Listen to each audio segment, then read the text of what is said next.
મૂળભૂત પિત્ત પ્રકૃતિ હોય તો એની સાથે સાથે અગ્નિ પણ બાહ્ય છે, અંદરની અગ્નિ મિક્સ થતા એનો પ્રકોપ થાય. અગ્નિ પડતી હોય તો ઘી નાખીએ તો ઠરી ના જાય, પ્રજ્વલિત થાય. આ પ્રશ્ન અહીંયા ઉદ્ભવે. તમારે એના માટે થઈને શું કરવું જોઈએ? એ ભાઈ ગાય કરે છે એક નેચરલ, જે આપણે કહી શકીએ નૈસર્ગિક ઉપચાર, એ ગાયનું ઘી અને કાસાની વાટકી, આ બેનું પાદાભ્યંગ લેવાની જરૂર છે.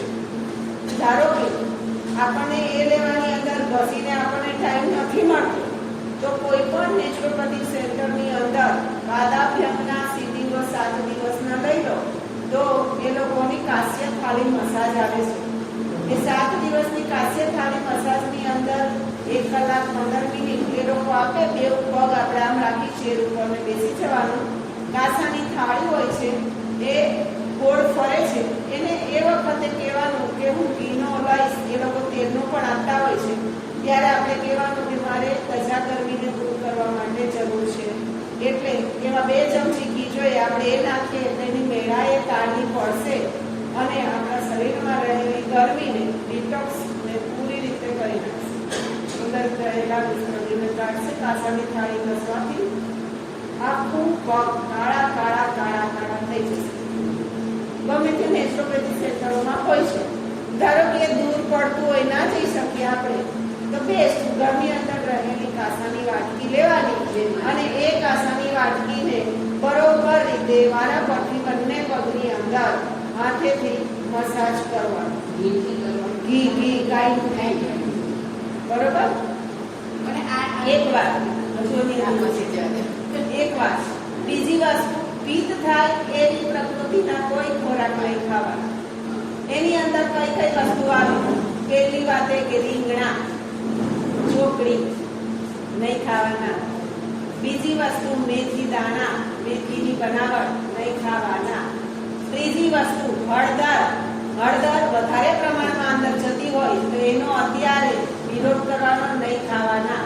તમે બોલાવતા જાજો કે તમે એમાંથી શું ખાવ છો, મને ખબર છે કે તમે, હા એટલે તો કહું છું.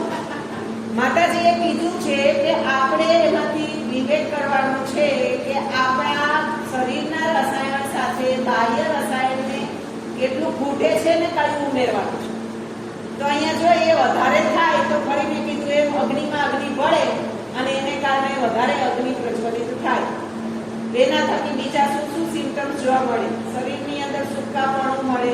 બીજી વસ્તુ છે કે છાતીમાં લાઈ પડતું હોય એવું લાગે. ત્રીજી વસ્તુ છે બાથરૂમ જઈએ ત્યારે પણ ગરમાહટનો અનુભવ થાય. ચોથી વસ્તુ કે અકળામણનો અનુભવ સાથે સાથે આ ઉંમરે પિત્તનો પ્રકોપ થાય તો બીજી મોટી મહત્વની વસ્તુ, આપણા હૃદય પાસે બ્લડ પ્રેશર ઉપર પડે.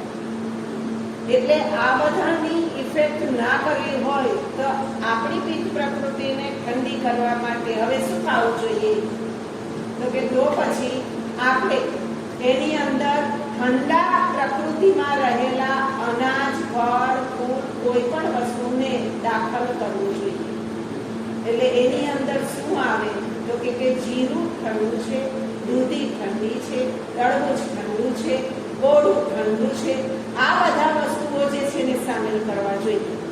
અતિશય ત્વચા ગરમી થતી હોય તો એની અંદર દરરોજ સવારના પોરમાં, આ તો બધાએ કરવા જેવું છે ગરમીની અંદર, દૂધીનો કાચો સૂપ અથવા તો કોળું બજારમાંથી લાવીને કાચા કોળાનો જ્યુસ, તરત જ ઇફેક્ટ આવશે અને એની પ્રકૃતિ કોળાની ઠંડી છે એ આપણી પ્રકૃતિની અંદર મેચ થતા આપણી સમ પ્રકૃતિમાં આવશે. એટલે એ આપણે જ્યુસના રૂપમાં ગ્રહણ કરવું, શાકના રૂપમાં ગ્રહણ કરવું. ત્રીજી વસ્તુ કે જો સ્વીટ બહુ જ ભાવતી હોય એની અંદર એ સ્વીટ ખાવાનું આપણને પસંદ પડતું હોય, પરંતુ ટાઈમે સ્વીટ ખાશો તો તમારી ત્વચા ગરમી અને ગરમી વધશે. તમે બપોરના સમયે એને સ્વીટને સામેલ કરશો અને ખાવાના ખોરાકની અંદર વધારે તેલ, મરચાં, મસાલાવાળા ખોરાક નહીં લો તો તમને એ ફાયદાકારક રહેશે, નહીંતર એ નુકસાન કરશે. બરોબર? એટલે ખાવાની કે નહીં ખાવાની, પરંતુ બહુ જ તમે ખાવ છો એ નહીં ખાવાની ને રાત્રે નહીં ખાવાની. અને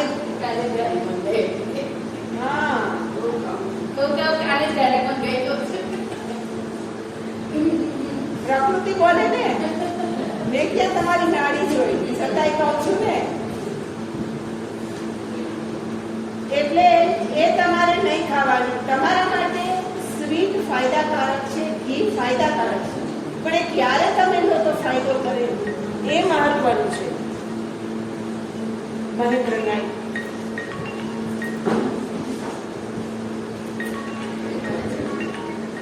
એટલે તમારે રસોઈની અંદર પણ ગોળ અને ખાંડ એનો ઉપયોગ વધારે કરતા તો એને કમ કરવા. જરૂરિયાત લાગે તો જ્યાં સ્વીટની જરૂર છે એવી જગ્યાએ પતાસું અથવા તો આપણે કરી શકીએ ને પેઠા મળે છે ને એનો ઉપયોગ કરી શકીએ. સાકર લો તો સાકર તમારે ચાવીને નહીં ખાવાની, ચૂસીને ખાવાની. ચાવીને ખાશો તો પિત્ત વધારશે અને ચૂસીને કાઢશો તો પિત્તને ઘટાડશે. હા, ગોળ જે છે હા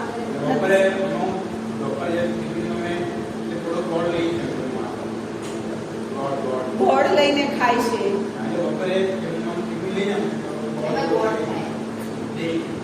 એ ગોળ છે એ આમ ગરમ છે, પરંતુ તેમ છતાંય બપોરે જમવામાં અંદરની સાઈડે વપરાય છે ને, એકલો નથી ખાતા ને, પણ જમવામાં લે છે ને. જમ્યા પછી ચૂસીને ખાય છે. હા તો ચાલશે, બરોબર, ચૂસીને ચાલશે, પણ એનું માપ રાખવાનું, વધી ના જવું જોઈએ. બરોબર, ગરમ પદાર્થો બધા બંધ કરો. આટલો ફેરફાર આપણે કરીશું. અને રાત્રે સૂતી વખતે 1 ચમચી જીરું ઠંડા પાણીમાં સવારે પલાળી દીધું. એ પલાળેલું એમ રાખવાનું, નથી ઉકાળવાનું, નથી કશું કરવાનું. રાત્રે સૂતી વખતે છેલ્લું જીરાનું પાણી પીને સુવાનું. સવારના એ જે પતેલું જીરું છે એ જીરુને તમે રસોઈના ઉપયોગમાં વાપરી શકો, ફેંકવાને બદલે. પણ એનું જે પાણી છે એ તમારા આંતરડા માટે અને તમારા ઠંડક માટે, તમારા પેટમાં રહેલી કબજિયાત હોય એના માટે ખૂબ મહત્વનું છે. 1 ચમચી આપણે દાળનો વઘાર કરીએ, 5 જણાની દાળ બનાવી હોય, વઘાર કરીએ ત્યારે કેટલું જીરું નાખીએ? બસ અડધી ચમચી, નાની 1 ચમચી જીરું પલાળો. ઘરની અંદર 5 સદસ્યો હોય તો એ રીતે અડધી ચમચી બરાબરના એક નિયમ બનાવી દે. અને જ્યારે કાંઈ પણ પીવાનું ઈચ્છા થાય આપણને, ચા ને એ તો પીતા હોય, પણ જો જેમની પ્રકૃતિ હોય ને ચા કોફી એવું તો પીવાય જ નહીં.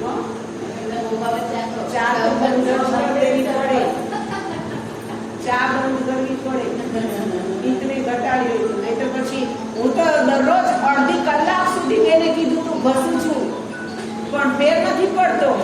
ક્યાંથી ફેર પડે? કારણ કે 4 કપ તો ચા પી ગયા હોય, પછી એ ગરમી અહીંયા ઊભી કરે એને શું કરવાનું?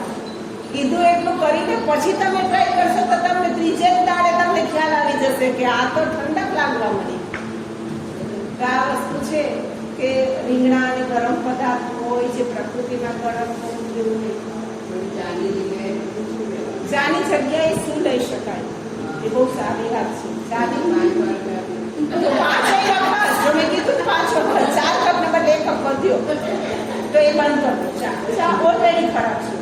માતાજી એવું કીધું છે કે કોઈ આદત આપણને ગુલામ ના થઈ જવા જોઈએ. આ ગુલામ ના થઈ જવા જોઈએ એ આ જ વસ્તુ છે. શું મૂકી શકો છો? ધડાકે થઈને ચા નથી હજી દો. અહીંયા પ્રયોગ કરો ને, સાંજથી કે રાતથી શું કાલથી ભાઈ 1 ચા ઓછી બનાવજો, હું નહીં પીવું. હવે એની જગ્યાએ શું કરી શકાય? ખાસ કરીને મુલેઠીનો પાવડર આવે છે. મુલેઠી આવે છે ને, એ મુલેઠીનો પાવડર લેવાનો. તમારું નેચરલ ચા બનાવવા માટે બધાય જેને ચા મૂકવી છે એમના માટે પુદીનાનો પાવડર, તુલસીનો પાવડર, 8 થી 10 નગ માત્ર ને માત્ર એક વાટકી પાવડર લીધો હોય તો 8 થી 10 નગ જેટલા મરીનો મરીનો પાવડર એની અંદર ઉમેરી શકશો. તીખાસની માટે થઈ. અર્જુન સાગરનો પાવડર, આ બધાની એક વાટકી ભેગી કરો અને કર્યા પછી જે ચાની ભૂકી નાખો છો ને એ ભૂકીને બદલે આ પાવડરને ઉમેરો, એને ઉકાળો, એનો કલર એવો જ આવશે. તમારે કલર માટે જોઈતું હોય અને પછી એ પીવો. તમને ના નથી, તમે એલચી નાખી શકશો, ચાનો મસાલો ઉમેરો છો એ નાખી શકો છો. ગોળ અને ખાંડની જગ્યાએ ગોળને બદલે ગોળ નહીં નાખો ને ખાંડ નહીં નાખો તો અતિ ઉત્તમ. પણ છતાંય સ્વીટ જોઈએ છે તે એક પતાસ નાખજો. મધ ના નખાય. એક વસ્તુ એ છે કે ચામાં કે પેલામાં જો ગરમ કોઈ પણ વસ્તુ, ચાહે પાણી હોય, ચાહે તમે ચા બનાવો, એવા જો મધ નાખશો તો એ વિષ થઈ જશે અને ટોક્સિન તમારા શરીરની અંદર વિચિત્ર રીતે ઊભું થશે. તમને એમ થાય છે કે હું મધ ખૂબ મોંઘું અને પીઉં છું ને ખાઉં છું, પણ એ ગરમ પદાર્થની અંદર ખાઈ શકાય નહીં. એના ગુણધર્મ બદલાઈ જાય છે અને એ ગુણધર્મ આપણા શરીર માટે થઈને નુકસાનકારક છે.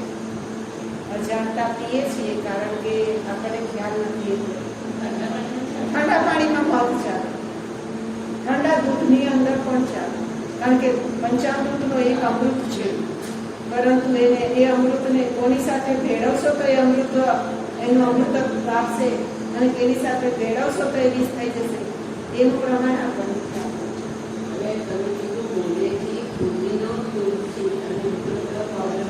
અર્જુન સાજર, અર્જુન કે છે ને અર્જુન ક્વાથ, બજારમાં પતંજલિનો અર્જુન ક્વાથ મળે છે. કંઈક 25 રૂપિયાનો કે એવો ક્વાથનો પાવડર આવે છે, ક્વાથ જ આવે છે. એ ખાલી પેકેટ લઈ આવી, એની અંદર નાના નાના એના વનસ્પતિના થોડા ભૂકો ને હોય છે, એના પાંદડાને નાખે છાલ, તો એ તમે મિક્સરમાં સેજ જ ઉમેરશો ને એટલે એકદમ પાવડર થઈ જશે. એટલે એ તમે લઈ શકો, એ તમારા માટે સારું. તો આટલો ફેરફાર પીઠ માટે કરી જ દેવાનું, ત્યજી જ દેવાનું, નક્કી જ કરવાનું. હું બોલાવ નથી, મારી તેઓનો બધી બહારની જે આવે છે ને એ રીતે આ જ રીતે આવે છે. બહારની લેવાને બદલે આપણે ઘરે જ એની ટી એવો પાવડર બનાવવા. બરોબર? આપણને શરદી વધારે હોય તો એની અંદર સૂંઠ ઉમેરવાની, અને આપણને એકલા ખબર હોય તો હૃદયગત બીમારી હોય, બીપી વધારે હોય, આપણી હાર્ટની અંદર તકલીફ થતી હોય, કશું જ ના ઉમેરો. એકલો અર્જુન ક્વાથ લો, એકલો અર્જુન ક્વાથ, એનો પાવડર કરી એને બનાવો, એનું દૂધ બનાવો, એનો મસાલો કરો, એ જ ચામાં સમજો અને એ પીવો. તમને એકદમ ઇફેક્ટિવ હૃદયને ગતિ આપશે. એટલે એ લેવું જોઈએ.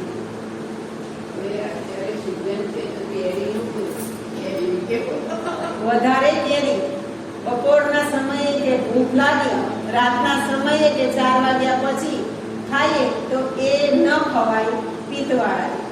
એટલા માટે કે એમાં રહેલી ખટાશ, એની અંદર રહેલી એ ખટાશ આપણા શરીરમાં આમ ઉત્પન્ન કરે અને એને કારણે હાડકામાં દુખાવો અને પિત્તમાં વધારો થાય. તમારે ખાટા ફળો ખાવા જોઈએ, પણ ક્યારે? 4 વાગ્યા પહેલા. 4 વાગ્યા પછી ખાટા ફળો વર્જ્ય છે. બરોબર? પપૈયું તમને બહુ ભાવતું હોય તો પપૈયું તમે રાત્રે ના ખાશો. હા, કારણ કે ગરમી ગરમ છે. સવારે કેરી ચાલે, અને બને તો તમારે જો એક સ્વીટ ખવાય, દિવાળી ખવાય, પણ બપોરે, રાત્રે ના લે. ઘી છે એ પિત્ત માટે બેસ્ટ છે. પિત્તને ઓછું કરવા માટે ગાયનું ઘી ધ બેસ્ટ ઔષધ છે. કશું ના કરો તો પણ, પરંતુ સ્વીટ જ બહુ સારું છે. પણ બહુ મસાલાવાળું બધું ખાઈ લીધું હોય, સરસ તેલ આમ ચાલુ જતું હોય, એવું શાક હોય ને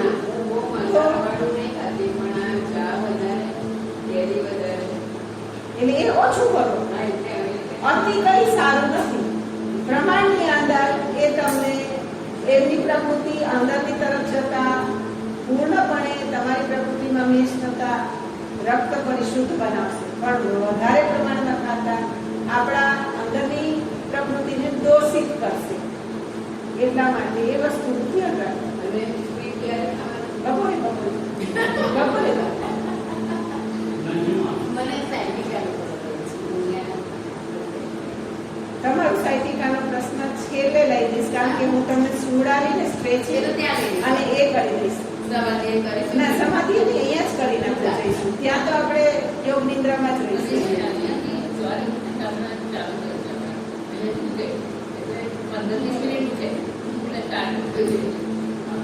સાઈડમાં દુખે કે એડીમાં દુખે?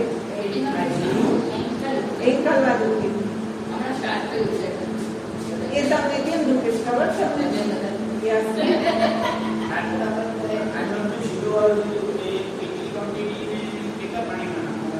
એક ગ્લાસ પાણીમાં આપણે, એટલે આપણે ચા પીવાનો ગ્લાસ હોય ને, અત્યારે તમે પીધો ને ચા પીવાના ગ્લાસમાં, એ એક ગ્લાસ પાણી લેવાનું, એની અંદર અડધી ચમચી નાખી દેવાની અને ઢાંકી દેવાનું. સવારે કરી દીધું, રાત્રે એ પલળશે, એને ઉકાળવાનું નથી, એને કશું કરવાનું નથી, કોઈ પ્રોસેસ નહીં. પરંતુ એમાં જે જીરું પડેલું છે એની અંદર રહેલી સારી વસ્તુ છે, પાણીમાં ઓગાળશે. બસ રાત્રે સૂતી વખતે એ પાણી પી જવાનું છે. એ શરીરની ઠંડકતા પૂર્ણપણે આપે છે, પેટ સારું કરે છે. એ નહીં ચાવવાનું નહીં, એ ખાવાનું નહીં, એને ગાળીને પીવાનું. હા હા, ગાળીને પીવાનું. જો એ જીરું તમે ચાવીને ખાઈ જાઓ તો જેને ઝાડા થયા હોય એના માટે બેસ્ટ. પણ આપણે તો ઝાડા નથી થયા અને આપણે છતાંય ખાઈ જઈએ તો પછી આપણને કબજિયાતની તકલીફ થાય. ત્રિફળા સવારે લઈ શકાય અને રાત્રે લઈ શકાય. ત્રિફળા ગરમ પાણી સાથે, ગરમ પાણી, હુંફાળા પાણી સાથે.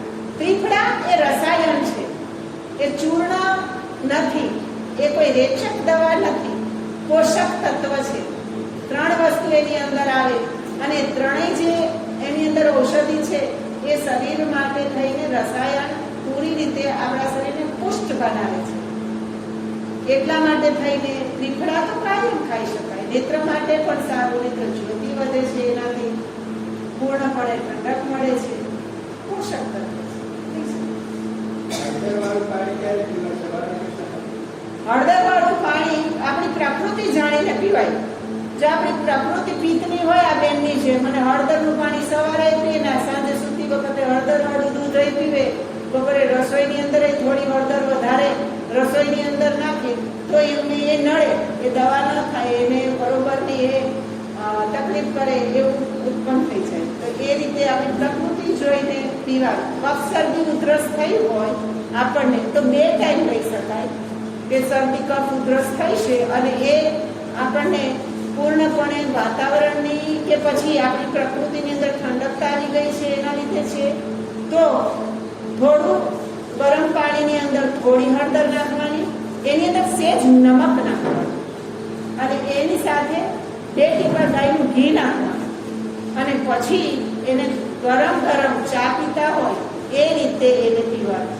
હજુ થોડા સ્વાદ માટે જોઈતું હોય તો એમાં 2 ટીપા લીંબુના પણ ઉમેરી શકાય. તો એ કફ શરદી માટે છે. કફ માટે, હા, કફ માટે, કફ માટે. એમને આપણી પ્રકૃતિને જાણ્યા વગર હળદર ખાધા કરે તો એ ગરમ છે. એવી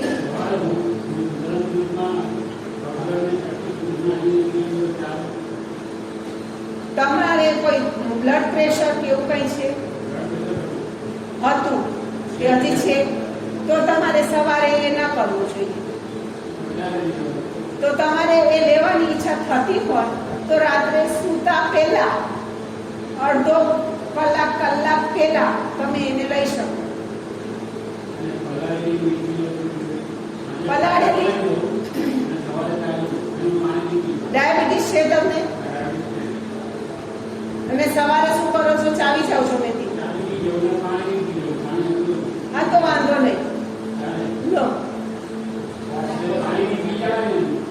પી જવાય.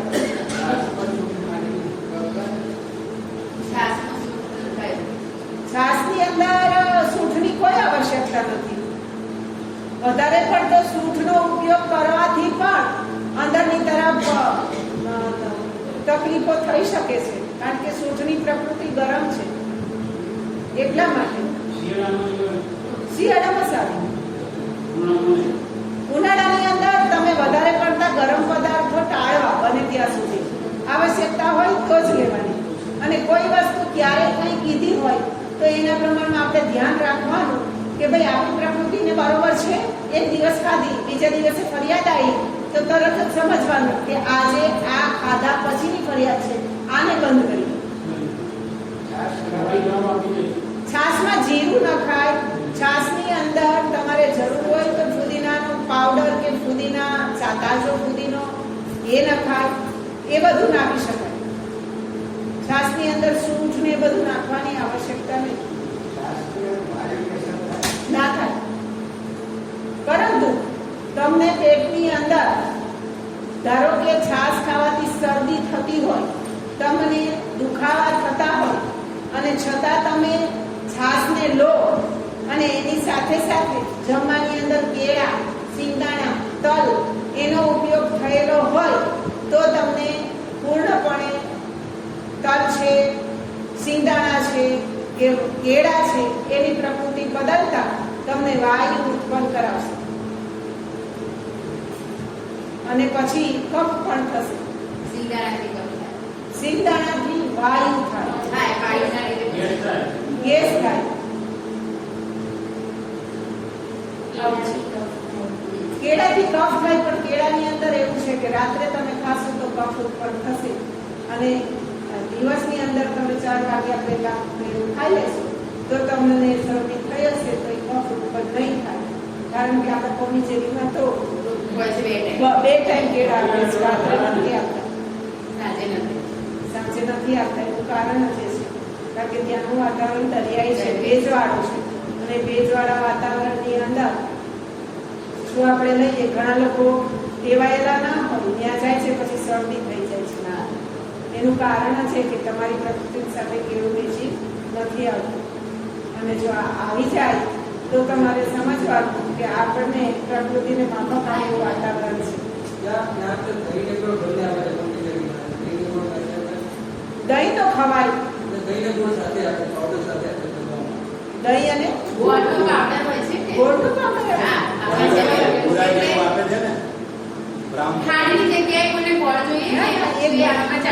હમણાં કર્યું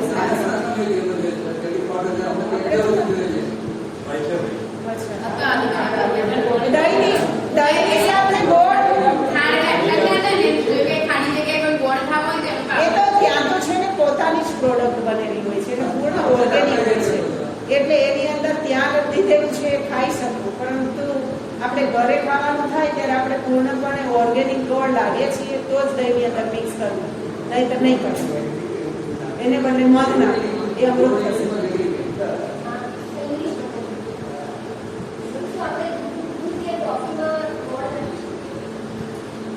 આમ જનરલી જોઈએ ને તો ગોળ નાખવાની ના પાડે છે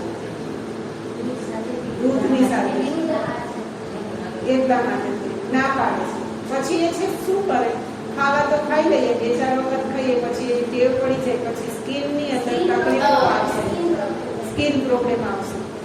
એટલે બને ત્યાં સુધી શું કરવાનું, રસોઈની અંદર ખાંડ, ગોળ એના બધાના ઉપયોગો ઓછા કરવાના. દૂધ ખાધું હોય તો ડુંગળી નહીં ખાવાની, ડુંગળી લીધી હોય તો દૂધ નહીં પીવાનું. વિરુદ્ધ આહાર આયુર્વેદમાં જણાવ્યા છે, એવા વિરુદ્ધ આહારને આપણે સમજવાના અને જો આપણે એ સમજીએ તો આપણે ઘણી બધી મુશ્કેલીઓમાંથી બચી શકીએ છીએ. એટલે આપણે વિચાર કરવાનો કે આપણે કયું ભોજન અને કઈ રીતે કયું વિરુદ્ધ આહાર થાય એ ન ખાવું અને કઈ રીતે ખાવું એનો વિવેક આપણામાં હશે તો ઘણા બધા રોગને તો આપણે આમ જ બગાડી દઈશું. એ કહ્યું હતું કે અનાજ એ મહત્વનું છે.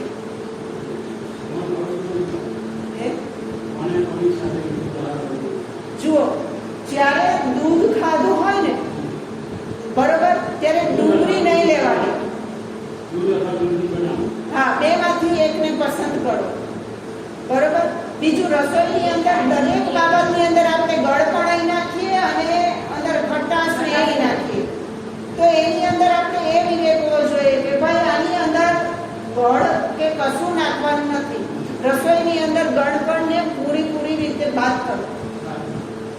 શાકની અંદર, દાળની અંદર ગોળ નાખી દીધો, દાળની અંદર ખટાશ માટે લીંબુ નાખી દીધું, દાળની અંદર ખટાશ માટે આંબલી નાખી દીધી, દાળની અંદર ખટાશ માટે ટમેટા નાખ્યા. શાકમાં પણ ટમેટા ભરપૂર નાખીએ છીએ.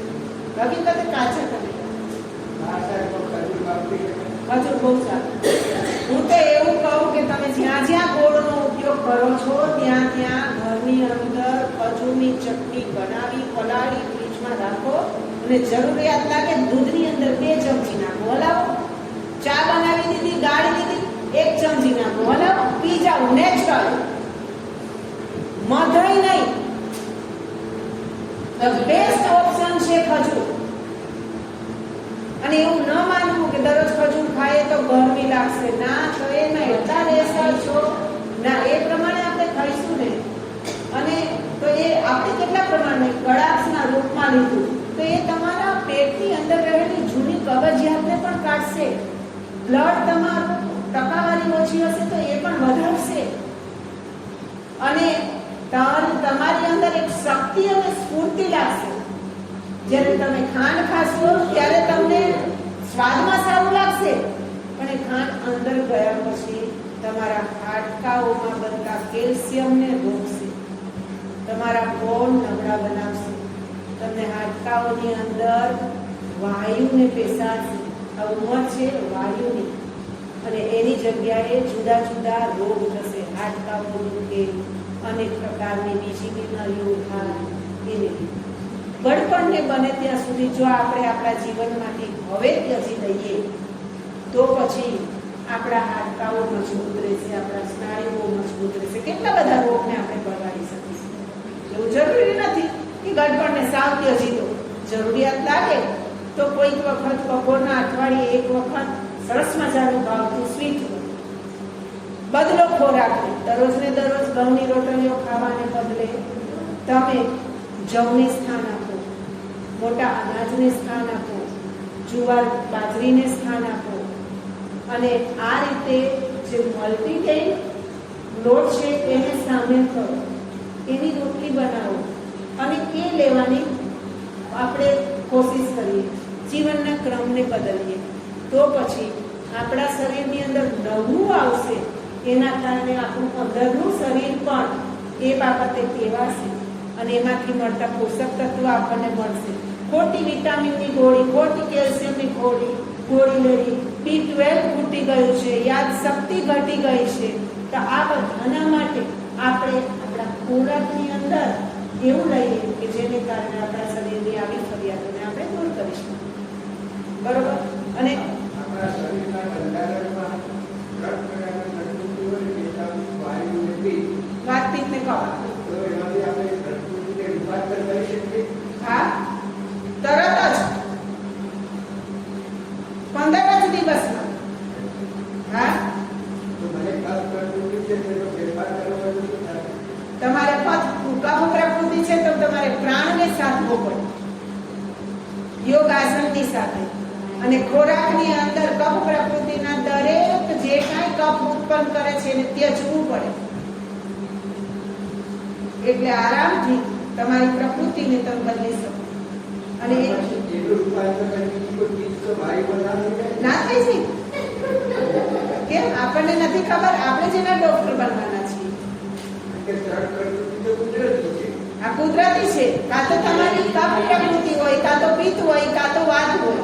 પરંતુ કોઈની એવી એક પ્રકૃતિ ચોક્કસપણે નથી હોતી કે મારી પિત્ત જ છે, મારી કફ જ છે કે મારી વાત જ છે. હા, ભગવાને એ પ્રકૃતિ આપી છે, એની સાથે ઉંમર પણ આપી છે.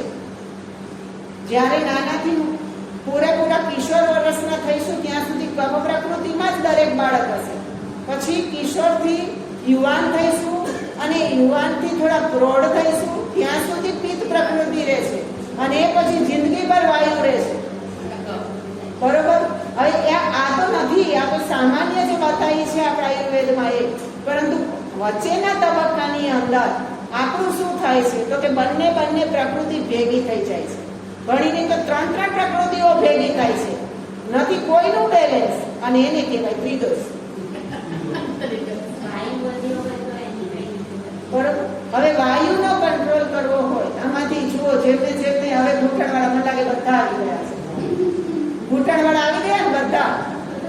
જેને જેને ઘૂંટણની તકલીફ છે એમના માટેની વાત કરી દઈએ. ઘૂંટણના દર્દ આપણે જે દાળની વાત કરી એમાં ગોળ ને લીંબુ એટલે મોસ્ટલી બધાના ઘરે એવું હોય ખાંડ નાખે તો લીંબુ નાખે ગોળ નાખે તો એટલે એને બદલો. એમાં ભાઈ એટલે ગળપણ નાખે તો ખટાશ નહીં નાખવાની. હા ધારો કે ગોળ નાખ્યો તો પછી લીંબુ નહીં નાખવાનું. હા. લીંબુ નાખે તો ગોળ નહીં નાખવાનું. લીંબુ પણ જુઓ બને ને ત્યાં સુધી કોઈ પણ દાળ બનાવો ને તો હળદર, મીઠા અને ગોળ અને ખટાશ વગરની બનાવવાની.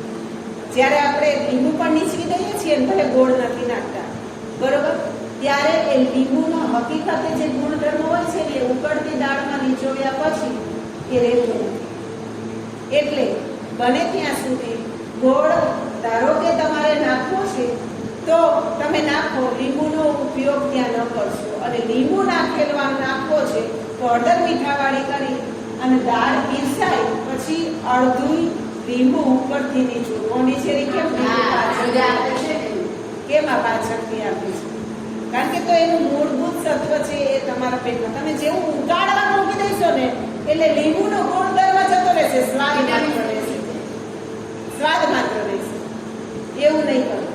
બને ત્યાં સુધી ટમેટા કાચા ખાઓ, શાકમાંય નહીં અને દાળમાં ટમેટાનો ઉપયોગ કરતા હોય તો ઉકળવામાંથી પાર કરવો. એટલા માટે કે સૌથી મોટું ઉકાળેલું જે ટામેટું છે એ ઉકાળેલું ટામેટું એસિડિટીનું મૂળ છે. જબરજસ્ત ધીમે ધીમે થતા એસિડિટી ઉત્પન્ન કરશે. એટલે ના પાડે છે કે ટામેટાને ઉકાળવાના નહીં. કાચા ખાશો તો એ ખૂબ જ ઉપયોગી છે. એટલે સલાડમાં ખાઓ, કાચા બનાવેલા ખાઓ, એ બહુ જ બેનિફિટ આપશે.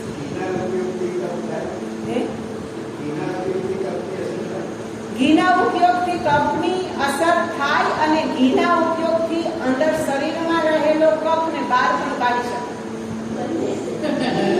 કઈ રીતે ઉપયોગ હવે એ જે ઘી આપણે ઘીવાળો પદાર્થ એટલે કે સ્વીટ એ આપણે વધારે પ્રમાણમાં ખાઈએ તો કફ થાય. ઘણાને ટેવ હોય નાસ્તામાં રોટલીની અંદર કાચું ઘી ખાવાની તો પણ કફ થાય. રાત્રે કાચું ઘી રોટલીમાં ખાધું, સવારે ખાધું તો પણ કફ ઉત્પન્ન કરે. બીજું ખીચડી રોટલી વાંધો નહીં પણ ઉપરથી ઘીનું ઘી આમ ચમચીમાં લઈને નાખીએ ને પછી આમ ગોળી ખીચડીમાં નાખીએ નાખીએ, એમાં સૂંઠ સેજ ઉમેરી દેવાનું. ખીચડીની અંદર નાખી ખાય. એમાં સૂંઠ સેજ ઉમેરી દેવાનું તો એ કફને દૂર કરશે. અને એ જ્યારે ઉમેરીએ એનું પરિણામ સાચું જોઈતું હોય તો સૂંઠ, ગોળ અને ઘી એને ત્રણેયને ઉપર મૂકવાના અને એને કઠણ પાયો બનાવવાનો. સરસ થઈ જાય એટલે નાની નાની ગોળી વાળી દેવાની અને એ ગોળી દરરોજ સવારે ચૂસીને ખાવાની. કફ જતો. ખીચડીની અંદર નાખો તો પછી ખીચડીમાં નાખી શકાય, ખૂબ હલાવાય, અંદર ઓળખું થઈ જવું જોઈએ. એકલું ઘી થાય નહીં નડે અને ખૂબ કફ થઈ ગયું હોય, આમ શ્વાસ લઈએ તો એ ગાછે અંદરની તરફ. એ સમય દરમિયાન ગરમ પાણી અને થોડું ઘી, સેજ મીઠું રાત્રે સૂતી વખતે પીવાનું. જરૂરિયાત લાગે અડધી ચમચી હળદર. ગરમ ગરમ તમે પીશો એટલે તરત જ તમારી કફ પ્રકૃતિ કે કફ અહીંયા ભરાયેલો છે એ પૂરેપૂરો કફ સવારના ઉઠશો અને કંઈ બહાર નીકળશે, કફ પાકશે. અને કફ પ્રકૃતિ વાળા એટલે સૂતી વખતે ધાણી અને ચણા ખાવા મુઠ્ઠી એટલે અંદર રહેલો કફને શોષી લેશે. રાતે ખાવું.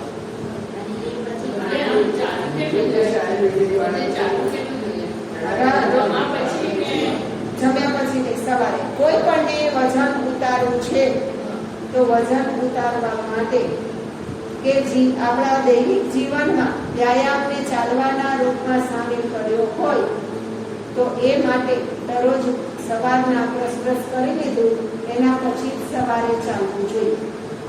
જમ્યા પછી ચાલવું જોઈએ નહીં. રાત્રે ખાઈને ટહેલવા ગયા રાત્રે ચાલવું જોઈએ નહીં. એ તમને વજન નહીં ઉતારે, એ તમને કંઈ પરિણામ નહીં આપે. તમારે શરીરમાં પરિણામ જોઈતું હોય તો સવારના ચાલવા જાઓ, વજન ઓછો પણ થશે અને પૂર્ણપણે તમને એમનો બેનિફિટ થશે. દરેક વ્યક્તિએ જનરલી જોઈએ તો વજન ઉતારો હોય. જો ડાયાબિટીસ વાળાએ તો 12,000 થી 15,000 ડગલા ચાલવા જોઈએ everyday. એ વગર સુવાનું નહીં. 1 મહિનાની અંદર પ્રયત્ન કરો તો તમે પૂર્ણપણે કશું કંઈ નહીં કરો, આટલું જમવામાં વિવેક રાખશો, નિયમિત ચાલશો, 1 મહિનામાં ડાયાબિટીસ નીક થઈ જશે. हमारा ऑर्थोपेडिक सर्जन भी चालवानी प्रोफेशनल इंसान है यानी कि साइकिलिंग की सलाह આપે. એ બેમાંથી એકય ન કરાય. હું તમને એ કહું, બેમાંથી એકય ના કરાય. એની અંદર ચાલવાની પ્રક્રિયા કરવાની છે, પણ ચાલવાની રીત છે. તમે કેવી રીતે ચાલો છો? ધબ ધબ કરતા પગ મૂકો છો તો એવા નહીં ચાલો. ચાલતી વખતે અવાજ પણ નહીં ને વાતો પણ નહીં, કશું સાંભળવાનું નહીં, મૂંગા મોડે ધ્યાન કરતા હોય એવી પરિભાષામાં ચાલવાનું છે. આપણામાં જ રહીને આપણા શ્વાસની સાથે. અને એની અંદર 10,000 ડગલા ચાલશો તો પણ પરિણામ મળશે. પણ ઘૂંટણની નુકસાન સાયકલિંગથી વધારે થાય છે, ચાલવાથી ઓછું થાય છે. પણ જેમને ઘૂંટણનો જ પ્રશ્ન છે એમને ચાલવાનું નથી અને એને સાયકલિંગ નહીં કરવાની નથી. એટલે કે જો ઘરમાં આવે છે એક્સરસાઇઝ નીચેની એ સાયકલ ગમે એમ તો ચલાવાય છે તો એની અંદર પૂર્ણપણે પગ તો આ જ પ્રક્રિયા થશે. પણ એના પર વજન નથી આવતું તો શરીર વજન આવે. હા, પેલાની અંદર પાછળના વ્હીલને આખું ફેરવવાનું હોય છે એટલા માટે થઈ બરોબર. અને આની અંદર તમે આ પ્રકારની સાયકલિંગ કરશો એની અંદર તમને ઇફેક્ટ તો થશે જ અહીંયા, પણ એના ઉપરાંત એક બીજી ચાલ છે વજન ઓછું કરવાની અને એની સાથે સાથે ઘૂંટણને પણ બચાવવાનું. અને એને યોગિક ચાલ કહેવાનું છે, સિટિંગ વોકિંગ. ઘરમાં બેઠા બેઠા ચાલવાનું. અને બેઠા બેઠા કઈ રીતે ચાલવાનું તો વજન પણ ઓછું થાય એ હું તમને નેક્સ્ટ બતાવી દઈશ હમણાં કે આવી રીતે ચાલવાનું. ના ના ના, પગ બે સીધા જ રહેવા જોઈએ, હિપ્સના ભાગથી આગળ અને પાછળ થવા દો. 10 મિનિટનો એનો તમે પ્રયોગ કરો, શ્વાસ સાથે થોડો પસીને રેપચેપ થઈ જશો અને 3 કિલોમીટર ચાલ્યા હોય, કેલરી બંધ થાય એટલી બંધ કેલરી ન થાય. તો ચાલવાનું એક મશીન આવે સુતા સુતા પણ આખું મશીન કશાની જરૂર નથી. આપણે ખુદ જ આપણા વગર મશીને શરીરને ઓછું કરવું છે.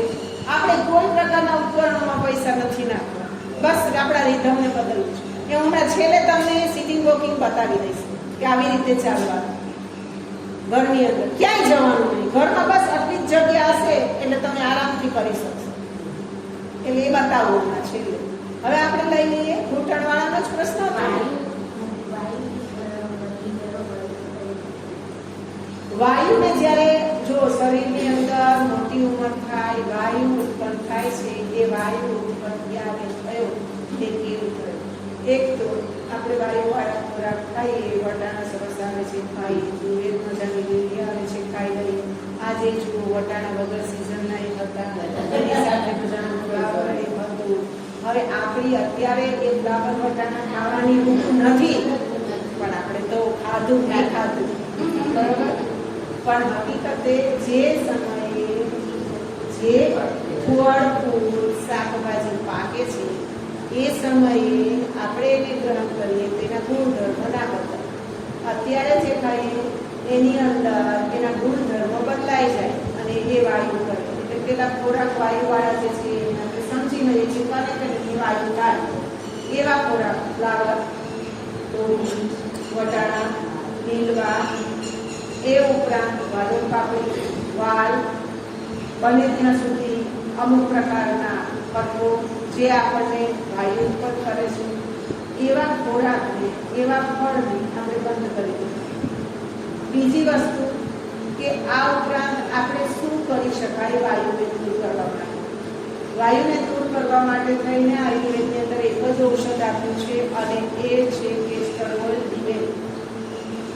વાયુને નાથવા માટેનો રામબાણ ઇલાજ દિવેલ છે અને કફને નાથવા માટે રામબાણ ઇલાજ મધ છે. જેમને કફ છે એમણે દરરોજ 2 ચમચી ભરીને મધ મસ્તીથી ખાઈ લેવાનું. કોઈ વિરોધ નથી, કસાઈમાં નહીં નાખો, એનર્જી પણ રહેશે, કફ પણ દૂર થશે. થાઇરોઇડ માટે બતાવીશ ને હમણાં. જેમને થાઇરોઇડ છે એમને તો થાય જ કફ, હવે આ જે છે વાયુ માટે થઈ છે. તો પહેલી વાત કે વાયુ ઉત્પન્ન કેવી રીતે થાય છે? પ્રકૃતિમાં તો આપણે જોઈ લીધું, શાકભાજી તો વાયુ પ્રકૃતિગત છે, એ નથી ખાતા. પણ આપણા શરીરમાં એવું શું થયું, વાયુ ઉત્પન્ન થયું?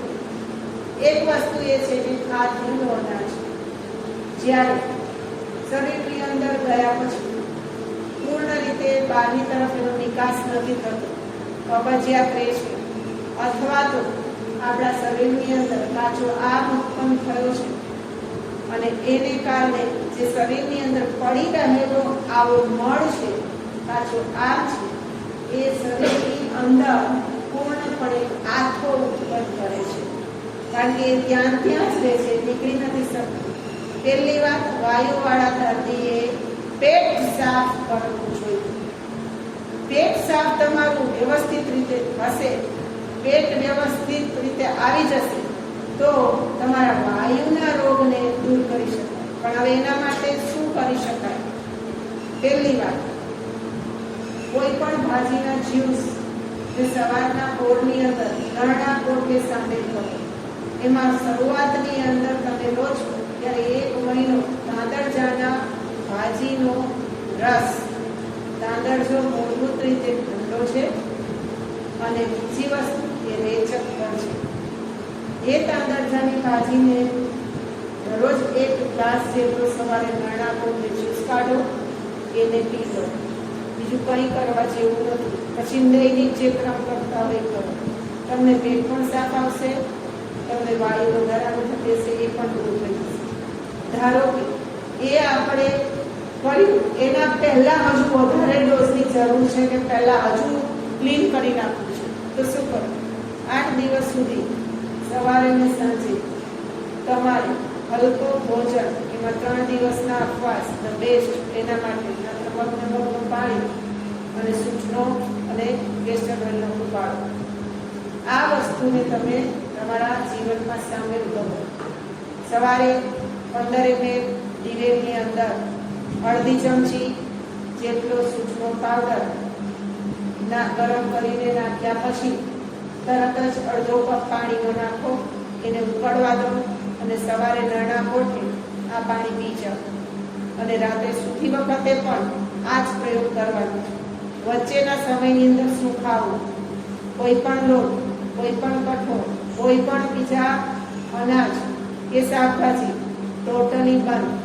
કશું એ ખાવાનું નથી. કશું ખાવાનું, ખાવાની વસ્તુની અંદર એકલા મગ બાફેલા, હળદર, લીંબુ, મસાલો નાખેલા, લીલું મરચું નહીં, અને એની અંદર ગોળ પણ નહીં, એની અંદર ખટાશ પણ નહીં. અને એ મગ જ્યારે ઈચ્છા થાય, જ્યારે ભૂખ લાગે ત્યારે આમ બનાવો, આમ ખાઈ લો. એટલું મગનું પાણી 3 દિવસ સુધી આ જ ખાવાનું.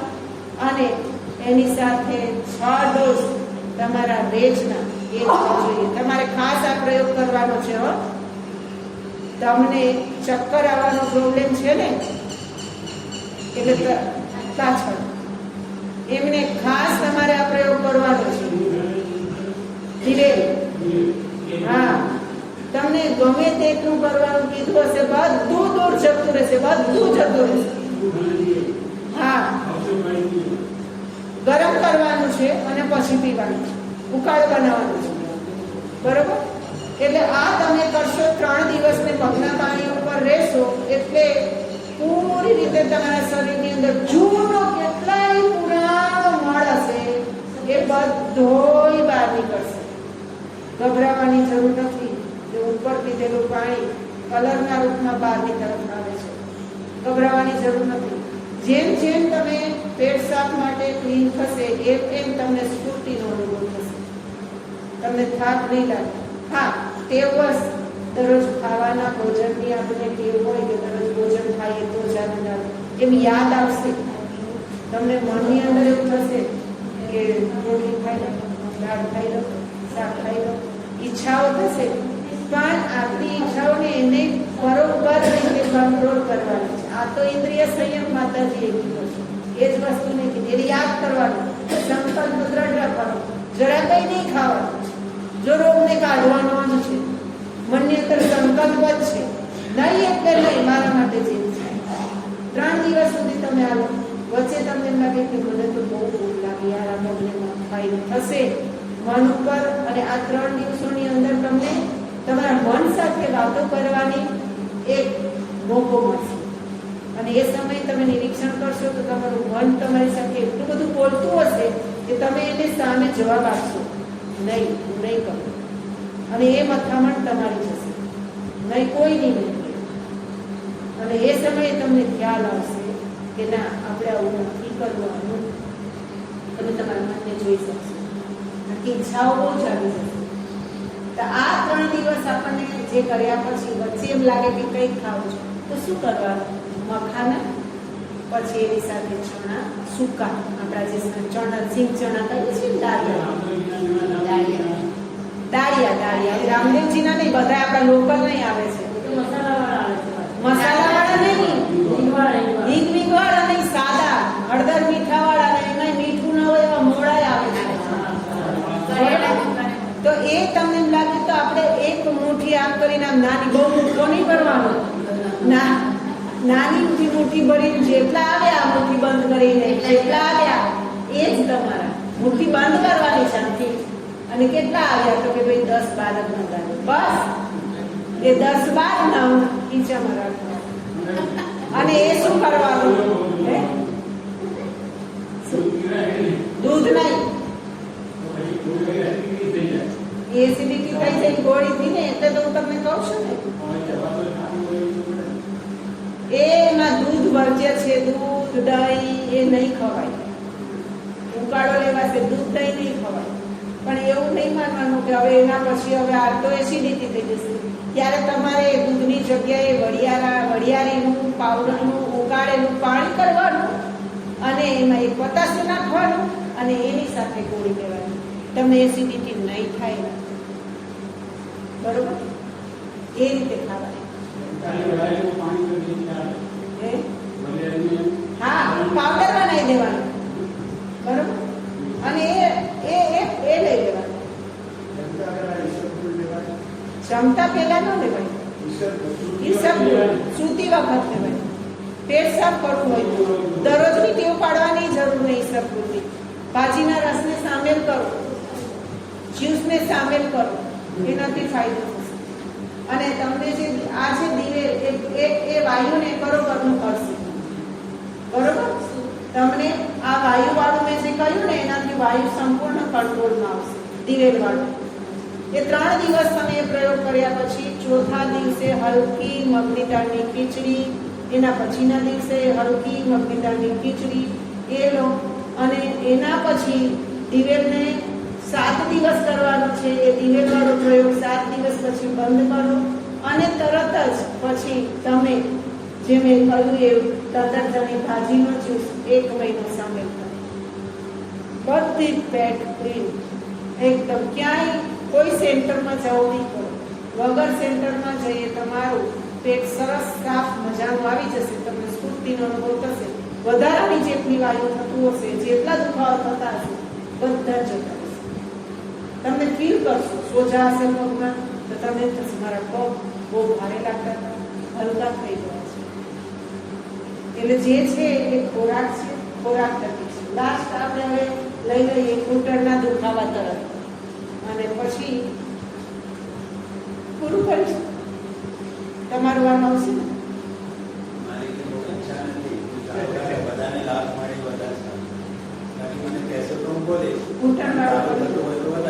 હવે લગભગ હાથમાં સાયટિકા નહીં કરી અને થાઇરોઇડ વાળી આપી દો.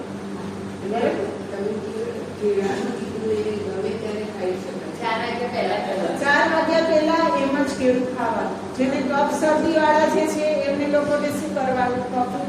કેળાની અંદર એક કાકો મૂકવાનો, અને એની અંદર મરીનો પાવડર પૂર્ણપણે થોડો ભભરાવી દેવાનો, અને પછી એ કેળું ખાવાનું.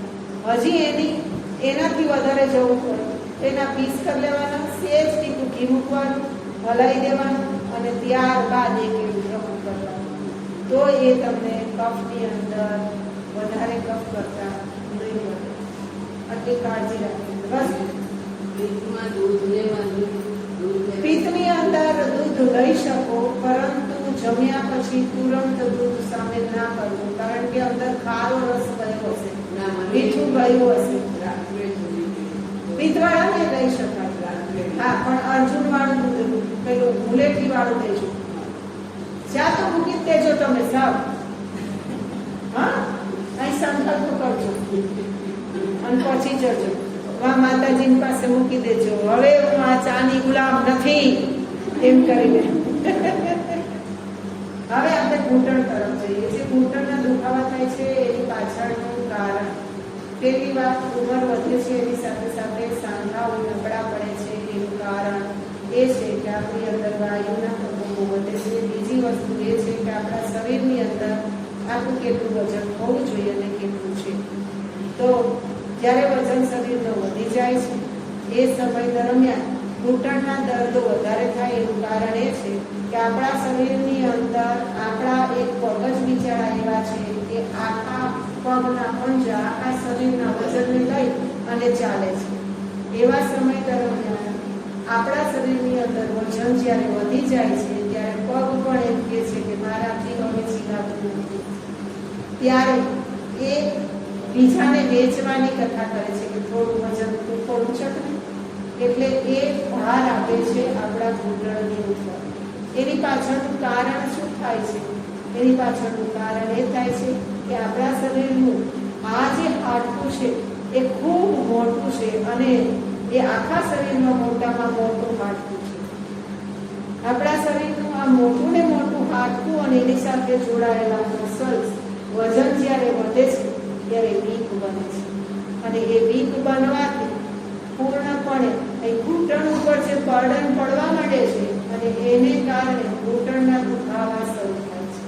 પંજામાં જે વજન હતો એ ઝીલાતો નહોતો, તે ભાગમાં વેચાયો, અહીંના સ્નાયુઓ નબળા પડ્યા, આના ઉપર ભાર પડ્યો, તેમ છતાંય આપણે ડબું દે ધનાધન પર્વતારોહણ કરીએ છીએ. અને એના પછીથી જ્યારે વધી જાય છે ત્યારે આપણને નથી ચાલી શકાતું, બેસી શકાતું ને લોહીમાં ક્યાં બોલાયા થાય છે. હવે આને આપણે પહેલા પચવવું હોય, ઘૂંટણને ઓપરેશન ના કરવા હોય તો શું કરવું જોઈએ? પહેલી વસ્તુ કે જ્યારે કોઈ પણ એક્સરસાઇઝ કરીએ છીએ કે યોગાસન કરીએ છીએ ત્યારે આ મસલ્સને સ્ટ્રોંગ બને એના માટે થઈને પ્રયત્નશીલ રહેવું જોઈએ. વધારે પડતા ઘૂંટણિયા વાળીને બેસી રહેવાની ટેવ હોય તો એને કાઢવી જોઈએ. બીજી વસ્તુ કે જ્યારે ઘૂંટણ ઉપર સ્ટ્રેન પડવા માંડે તે વસ્તુમાં ખેંચાણ અનુભવાય છતાં પણ જકડનની રીતે આપણે એને વળગી રહીએ એ બંધ કરવાનું. ખૂબ ઊભા રહીને કામ કરતા હોઈએ તો ઊભા રહેવાની જગ્યાએ ના નથી ઊભા રહો, પરંતુ તમે જ્યારે ઊભા છો રસોડાના પ્લેટફોર્મ ઉપર અને પ્લેટફોર્મ પાસે ઊભા સતત આ જ રીતે કામ કર્યા કરો છો, ઘૂંટણ ઉપર તો દર્દ આવે છે, ધીમે ધીમે થતા કમર પકડાશે અને પછી તમને પેઇન શરૂ થશે. એવા સમયે બાથરૂમમાં રહેલો જે પાટલો હોય છે આપણો એ ઊંચા જેવો હોય છે, પ્લેટફોર્મ પાસે મૂકો અને એને બદલે એક પગ એની ઉપર રાખો, બીજો પગ તમારો સીધો રાખો. તમે ઊભા છે, તમારે કામ કરવું એ પૂર્ણપણે તમે કામ કરો છો, એ ફરજ છે, તમે એને વિમુખ નથી થઈ શકતા તો તમે ટેવ બદલી નાખો. થોડી વખત તમારો પગ એ પેલા સ્ટૂલ ઉપર મૂકી રાખો અને તમારું કામ કરો. ફરી તમને એવું લાગે કે બીજો પગ એની ઉપર મૂકો, કે જે બર્ડન પડતું હતું કે બ્રેક થઈ જશે, અહીંયા જે વજન આની ઉપર આવતું હતું એ આવવાને બદલે તમે તમારું કામ પણ કરી શકશો અને તમારા ઘૂંટણને સપોર્ટ આપી શકશો. આપણે આને મજબૂત કરવા માટે થઈને કેવા આસનો કરી શકીએ કે જેથી કરીને આપણે આ ઘૂંટણને બચાવી શકીએ. એના માટે ચેરની અંદર જ્યારે આપણે બેઠા હોઈએ ત્યારે ચેર ઉપર ઘૂંટણને બચાવવા માટેનો આસન અથવા તો તમે પલંગ કે પથારીમાં બેઠા હોય ત્યારે તમે સીધા પગને રાખો છો, બરોબર? આ સીધા પગ રહ્યા પથારી ઉપર, તો એની અંદર તમારે શું અભ્યાસ કરવાનો? બે પગ સાથે રાખીને આંગળીઓને ફીટામ ફીટ બંધ કરવાની. આ ખેંચો બરાબર, આંગળીઓને છોડી દો, ફરીથી ખેંચો, છોડી દો, ખેંચો, છોડી દો. હવે આ જ વસ્તુ થઈ, અંદર ક્યાં ફેરફાર પડ્યો એને જોવું હોય તો શું કરાય? બે હાથને ઘૂંટણની ઉપરની તરફ રાખો, પગને સીધા કરો. અંદરના સ્નાયુઓમાં થતા ફેરફારનું અવલોકન માત્ર આ પ્રક્રિયાથી તમે કરી શકશો. અહીંયા રાખ્યું. હવે જોજો તમારી હથેળીથી, તમારા સ્પર્શથી કે અંદર શું પરિવર્તન થાય છે. હવે આપણે ફીટ કર્યા. 1 2 1 2 1 ખીચી રાખો. પંજા બહાર નહીં, આંગળીઓને ફીટ કરો અને નિરીક્ષણ કરો. અહીંયા થોડું પ્રેશર આપો, ખ્યાલ આવશે કે અહીંના સ્નાયુઓ કેવા ખેંચાયા છે. છોડી દો, એ પણ છૂટ્યા. આ રીતે આપણે માત્ર એક અભ્યાસ કરીએ તો પણ ઘૂંટણની અંદર થતી તકલીફને આપણે નિવારી શકીએ. પણ એકને બદલે આપણે જુદા પ્રયત્ન કરીશું. હવે એની અંદર બીજું આસન. બીજાની પ્રક્રિયામાં શું કરીશું તો કે બંને પગ સીધે જ રાખ્યા છે. તો બહારની તરફ નહીં, પરંતુ અંદરની તરફ ખેંચો. અને હવે હાથ ક્યાં રાખવાના છે? ઘૂંટણની નીચે રાખો અને પ્રયત્ન કરો. જુઓ તમે બરોબર. છોડી દો. ફરીથી 1 થતા ફેરફારને બરોબર નિરીક્ષણ કરો. પાછળની નીચેની તરફથી ખેંચાણ હશે. પગ આગળ છે અને પાછળની વેણ પૂર્ણપણે ખેંચાય છે. છોડી દો. ફરીથી 1 and 2 1 and 2 થયો.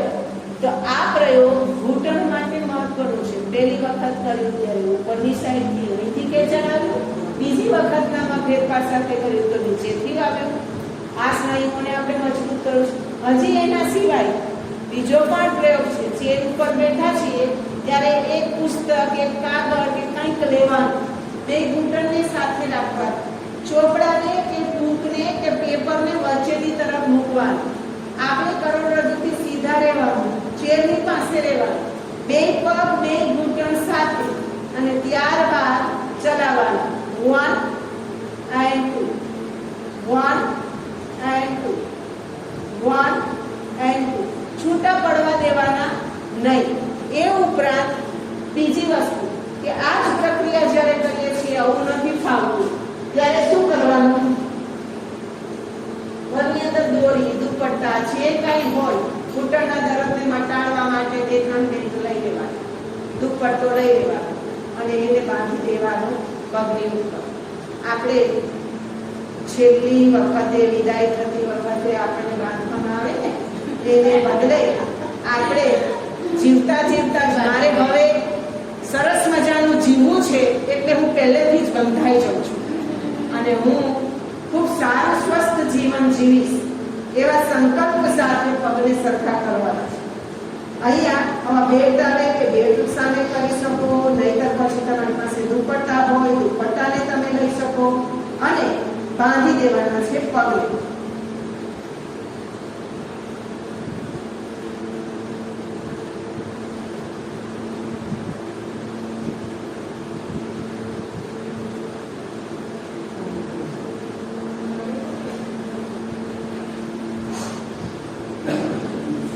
જેટલું બને એટલું ફીટ બાંધવાની કોશિશ કરવાની.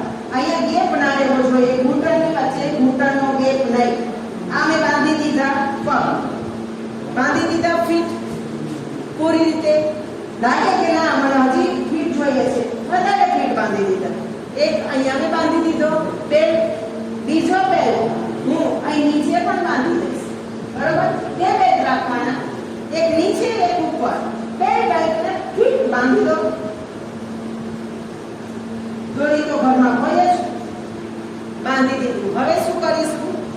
અહીં થઈ ગયું.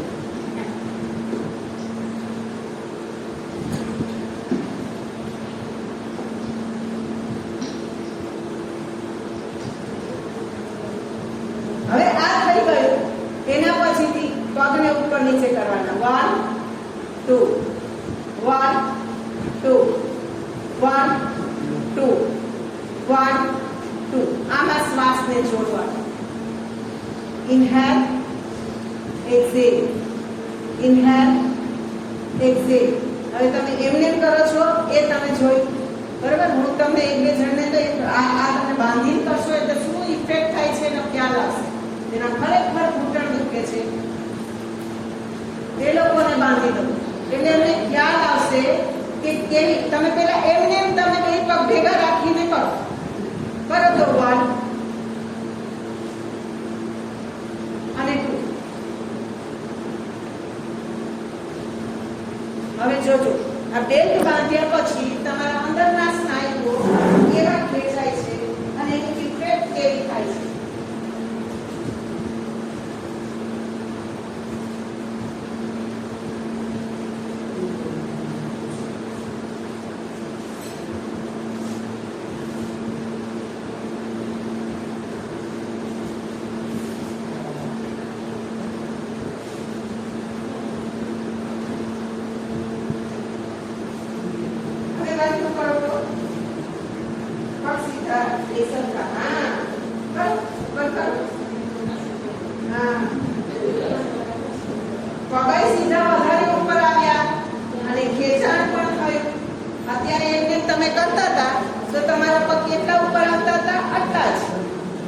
એની જગ્યાએ તમારા પગ પૂરા સીધા આવ્યા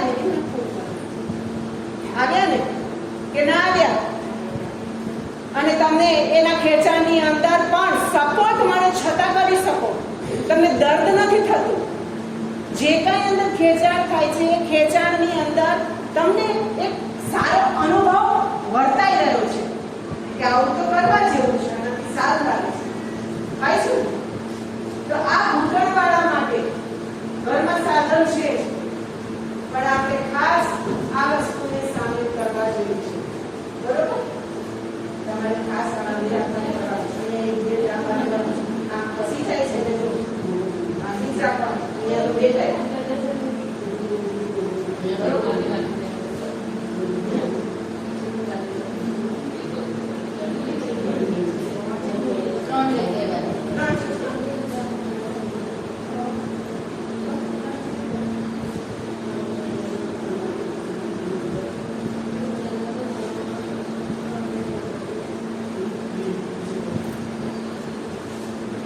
પછી જેમના શોલ્ડરો ઘૂંટણની સાથે નીચે આમ આવી ગયા એમને બાંધી દઈએ છીએ. શોલ્ડર અહીંથી બરોબર પાછળ બે પેલા દફતર ખરાબ એમ કેવાય બે કરતા હોય એ બાંધી દઈએ. આમ નમી ગયા હોય શોલ્ડર બાંધી દીધા પછી આમ ઓપન થાય શોલ્ડર કાઢી દઈએ.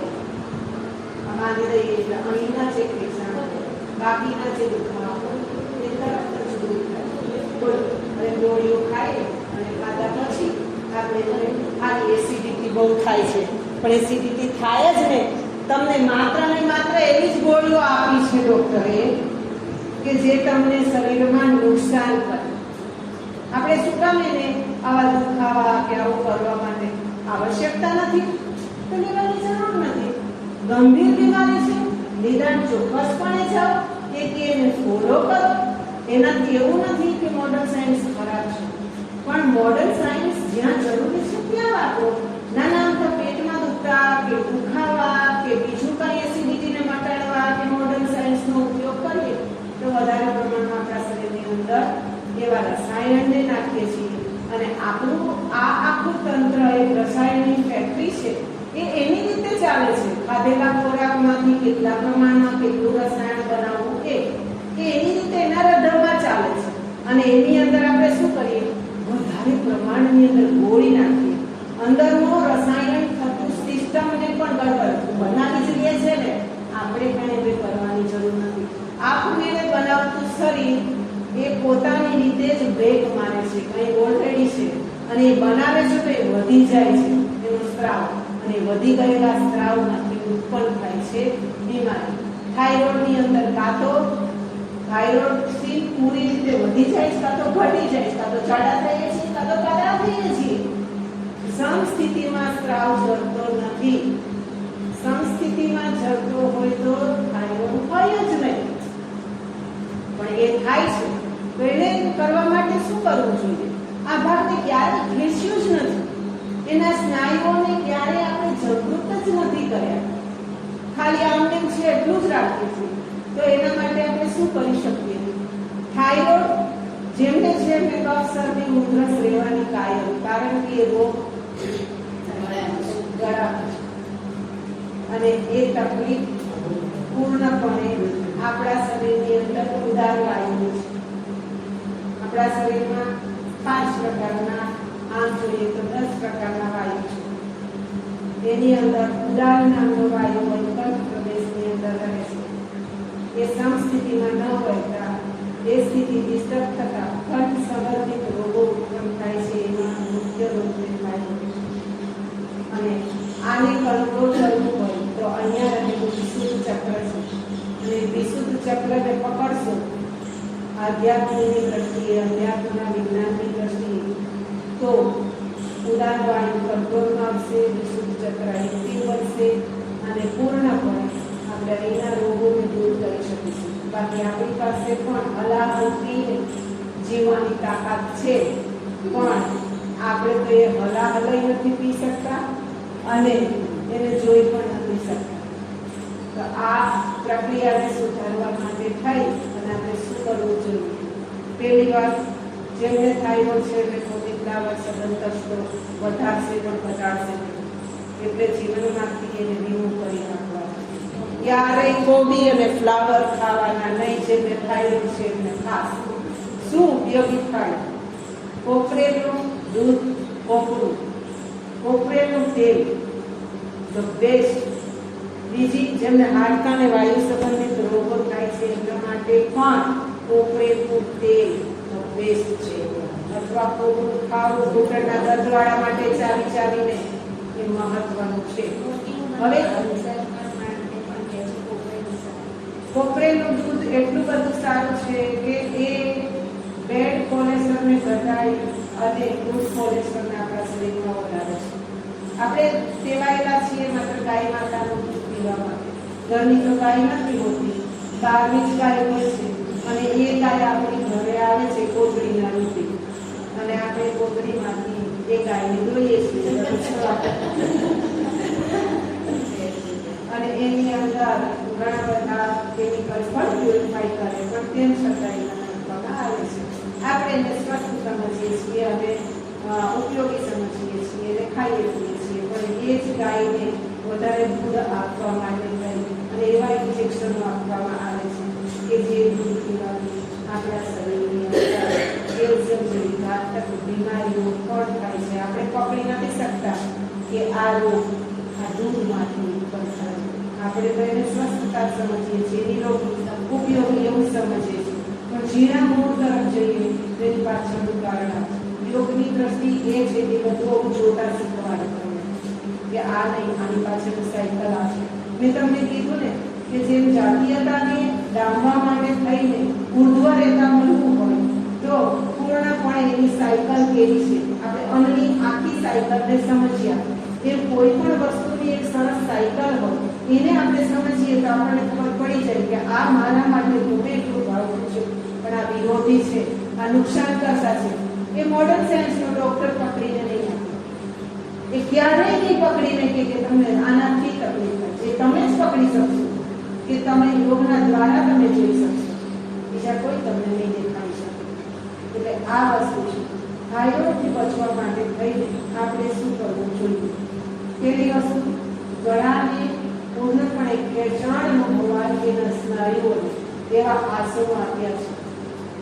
ધારો કે એની અંદર આપણે કહીએ ભુજંગાસન, પરંતુ ભુજંગાસનની અંદર ગરદન પૂર્ણપણે સૂર્ય નમસ્કારની અંદર આવતી ચોથી પોઝિશન, જેને આપણે અશ્વસંચાલન આસન કહીએ છીએ, અને સાતમી પોઝિશન જેને ભુજંગાસન કહીએ છીએ એ મહત્વની ઉષ્ટ્રાસન.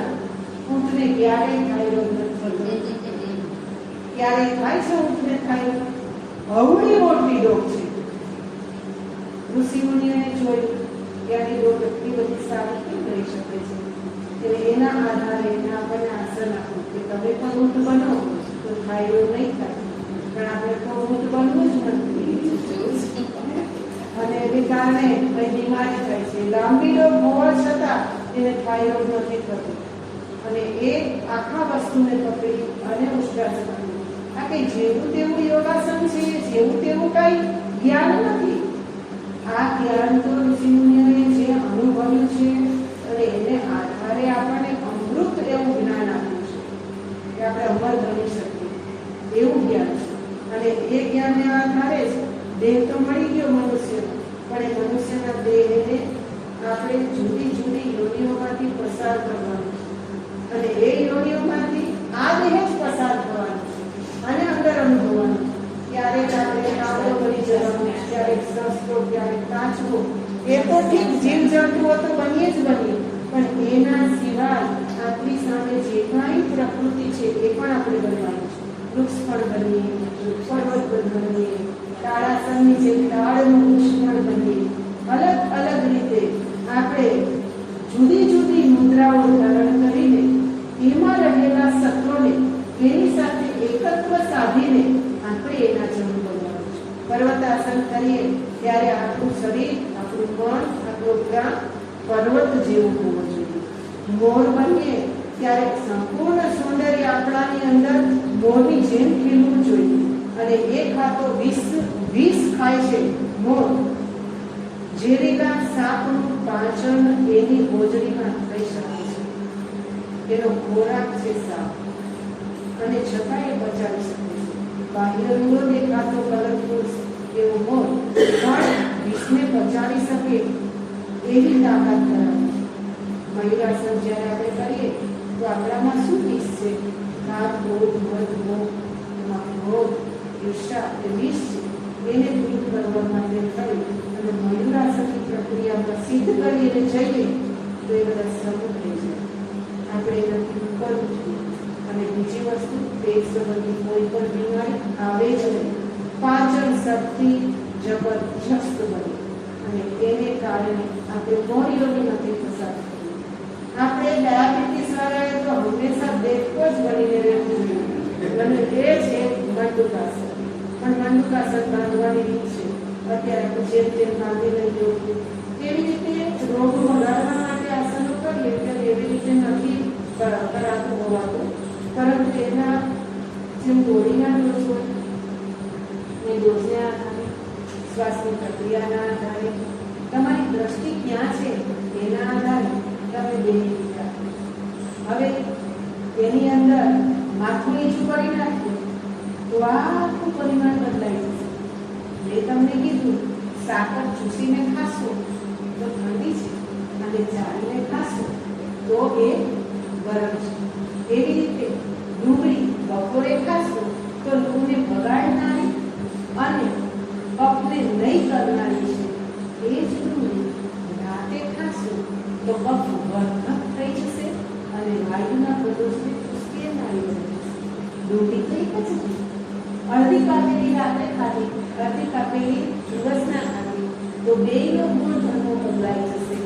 જ્યારે અડધી કાપેલી ડુંગળી ખાવામાં આવશે ત્યારે એની અંદર ભારોભાર વાયુ ઉત્પન્ન થઈ જશે અને એ તમને નુકસાન કરશે, માત્ર સ્વાદ જ આપશે. ખોરાક ક્યારે કેટલું કેવી રીતે ખાવું એનું સંયમ, એનું નિયમન અને એની માત્રા આપણી બુદ્ધિની વિવેકથી પસંદ કરીશું અને આપણા શરીરને જાણીશું તો આપણે રોગથી બચી જઈશું અને એના રહેલા સત્વને આપણે પૂરી રીતે આપણા બોડીની અંદર કામ કરવા માટે આપણે ખુલ્લું મૂકીશું.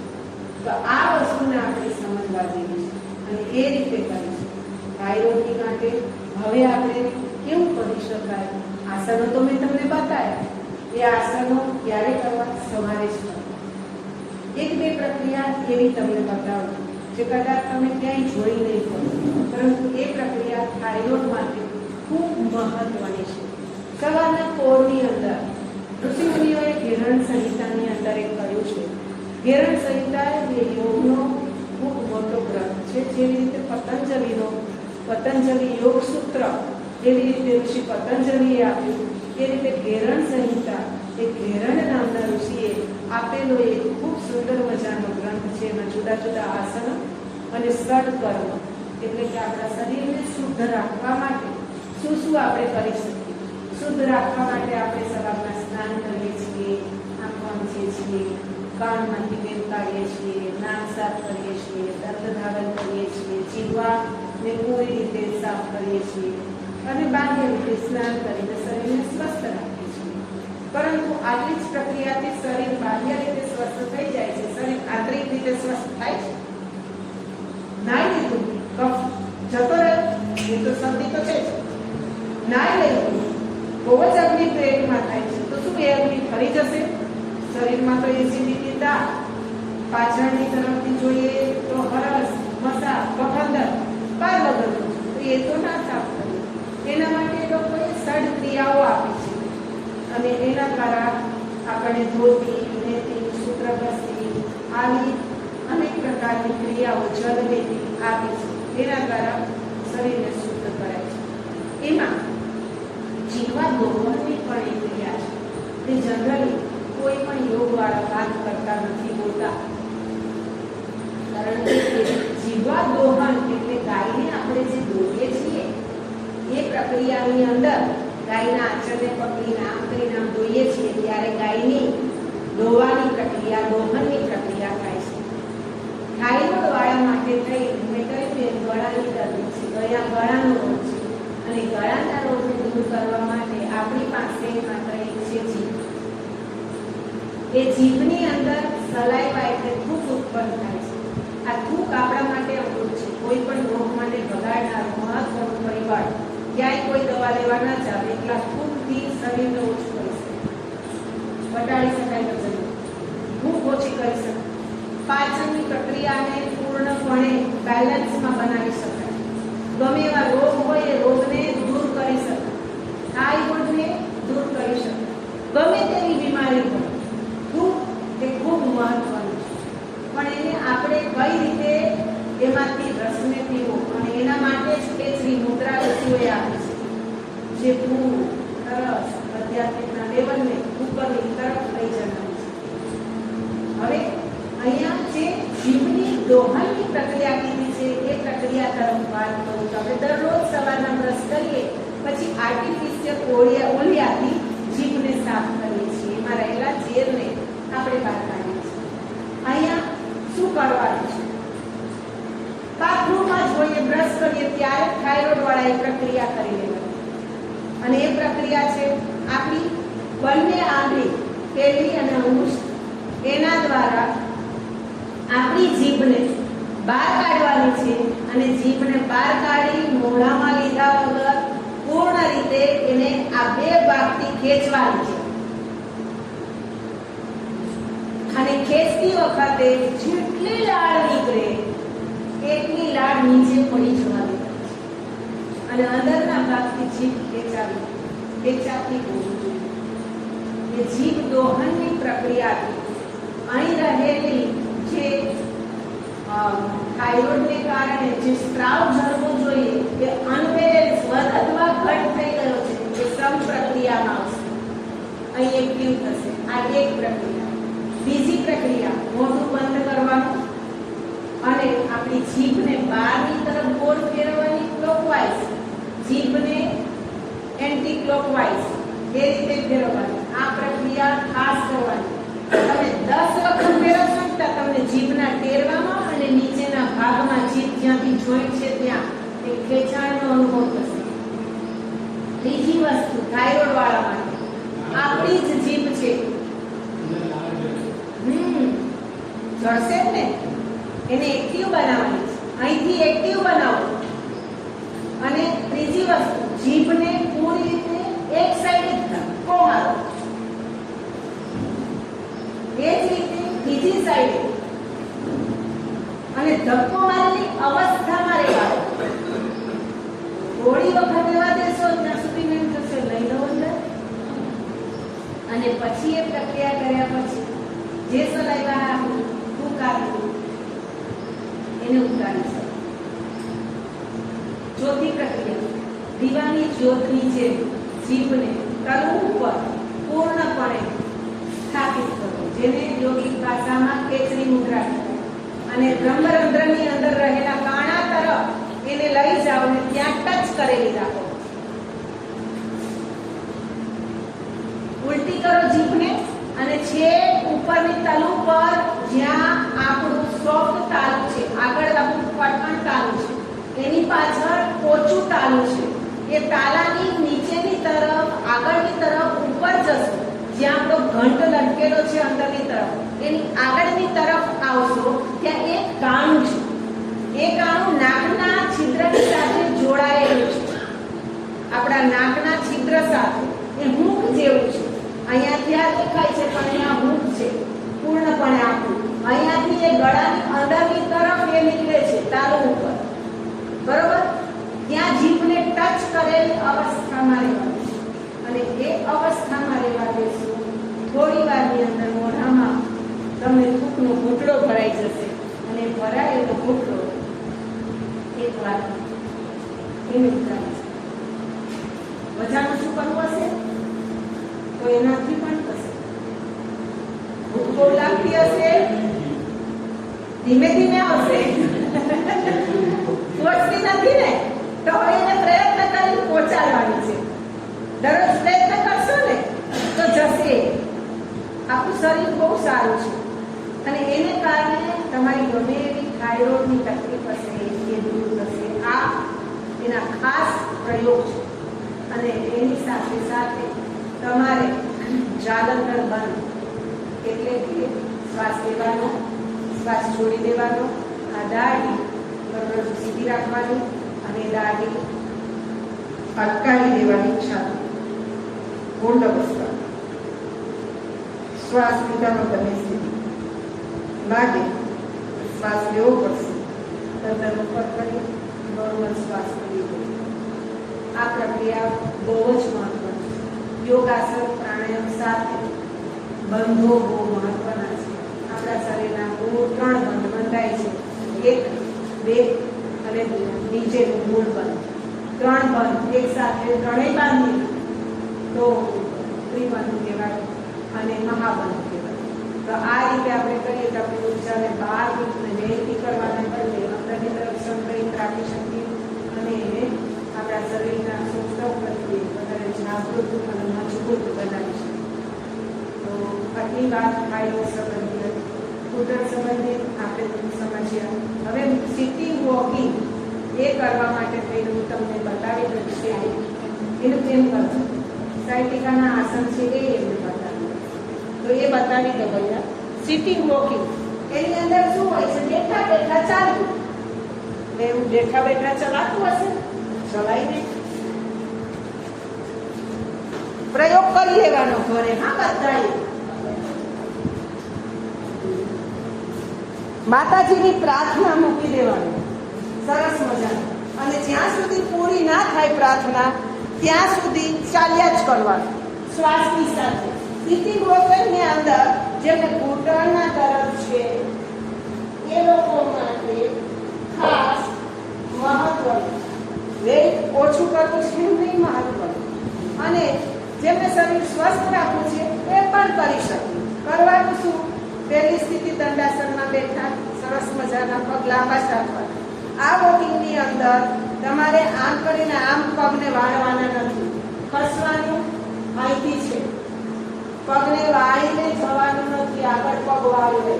હાથની પ્રક્રિયા આપણે છાસના વલોણા કરતા હતા ને એ પ્રક્રિયા. સ્પાઇન સીધી રાખવાની અને જમણો હાથ તમારો આમ ગયો તો તમારે પૂર્ણપણે મારું મોઢું પણ એ બાજુ લેવાનું છે અને ડાબો હાથ આમ ગયો તો આ પણ અહીંથી ટ્વિસ્ટિંગ પણ થવું જોઈએ. આ ટ્વિસ્ટિંગ ખાસ જરૂરી છે. શરીરને સ્વસ્થ રાખવા માટે કરોડરજ્જુ સારી હશે તો આપણી જિંદગી પણ લાઈફલાઈન પણ સારી જશે. કરવાનું શું આની અંદર એ પ્રક્રિયા? માતાજીનું એક ગીત મૂકી દઈએ કે પછી આપણે ગમતું કોઈ મ્યુઝિક મૂકી દઈએ, કંઈ પણ એની અંદર તમે મૂકી શકો અથવા તો ખાલી ધ્રોત રાખીને પણ તમે એનો અભ્યાસ કરી શકો. હવે આપણે મ્યુઝિકને મૂકીએ છીએ અને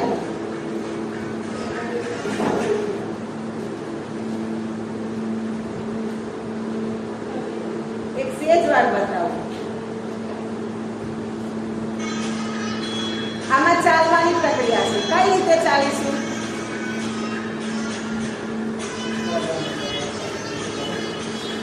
આગળ અને પાછળ. જો પગ નહીં વળતા નથી, ઉચકતી પણ નથી, હિપથી જાઉં છું, સાઈડમાં ટ્વિસ્ટ પણ થાઉં છું, બરોબર? શ્વાસ સાથે જોડીને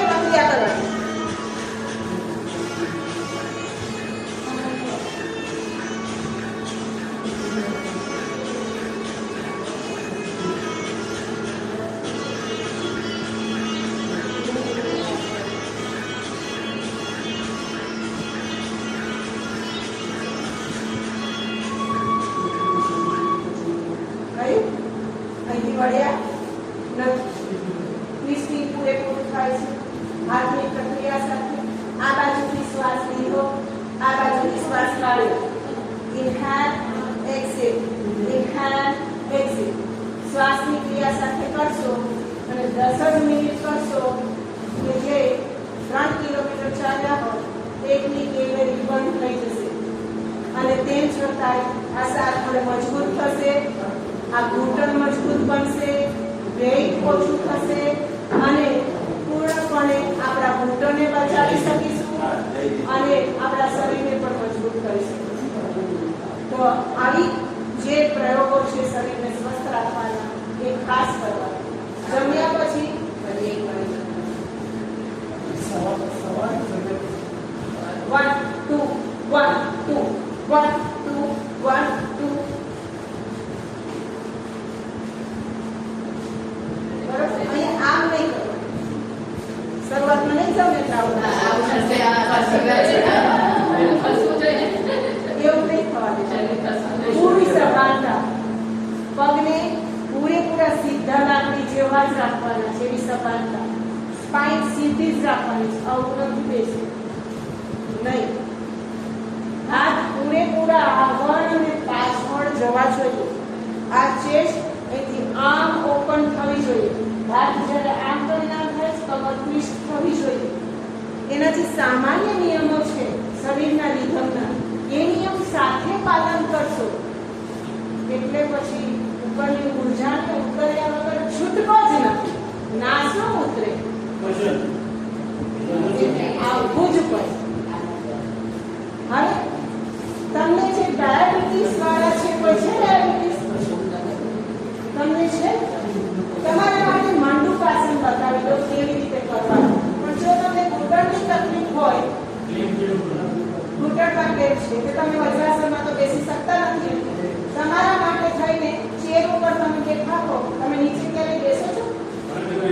પલાઠી વાળી બેસો છો તો ઘરે ગોળ તકલો છે? વાંધો નહીં, તો બહુ સારું. ગોળ તકલો છે ઘરે? ગોળ તકિયાને વચ્ચેની સાઈડે રાખી અને બેસી જજો આ રીતે. બરોબર? એટલે તકિયાનો ભાર રહેશે, અહીં બેસીશ. બીજી વસ્તુ, પહેલાના જમાનાની અંદર એક પ્રકારની એલ આકારની મારી પાસે ઘરે છે. એ તો પેલા એ તો બતાવું. દેશ આવતી હતી. એ દેશની અંદર શું હોય કે એલ આકારની દેશ હોય, આમ બે પગ હોય ઉપર મોટો ઊંચો પાટલો, સમજો ને? તો એને શું કરવાનું? એ પાટલાનો એક પાયો અહીંયા અને વચ્ચે મૂકી દીધું. ધારો કે તમે ગોળ તકિયામાં ના બેસો તો તમે પાટલો બનાવવાનો અને પાટલા ઉપર આવું બેસી અને પાટલો અહીંયા આવી જશે. એની ઉપર તમારા શરીરનું વજન મૂકશો તો અહીંયા સ્ટ્રેન નહીં પડે અને વજ્રાસન જ ગણાશે. એટલું જ બેનિફિટ આપશે. બાજોટ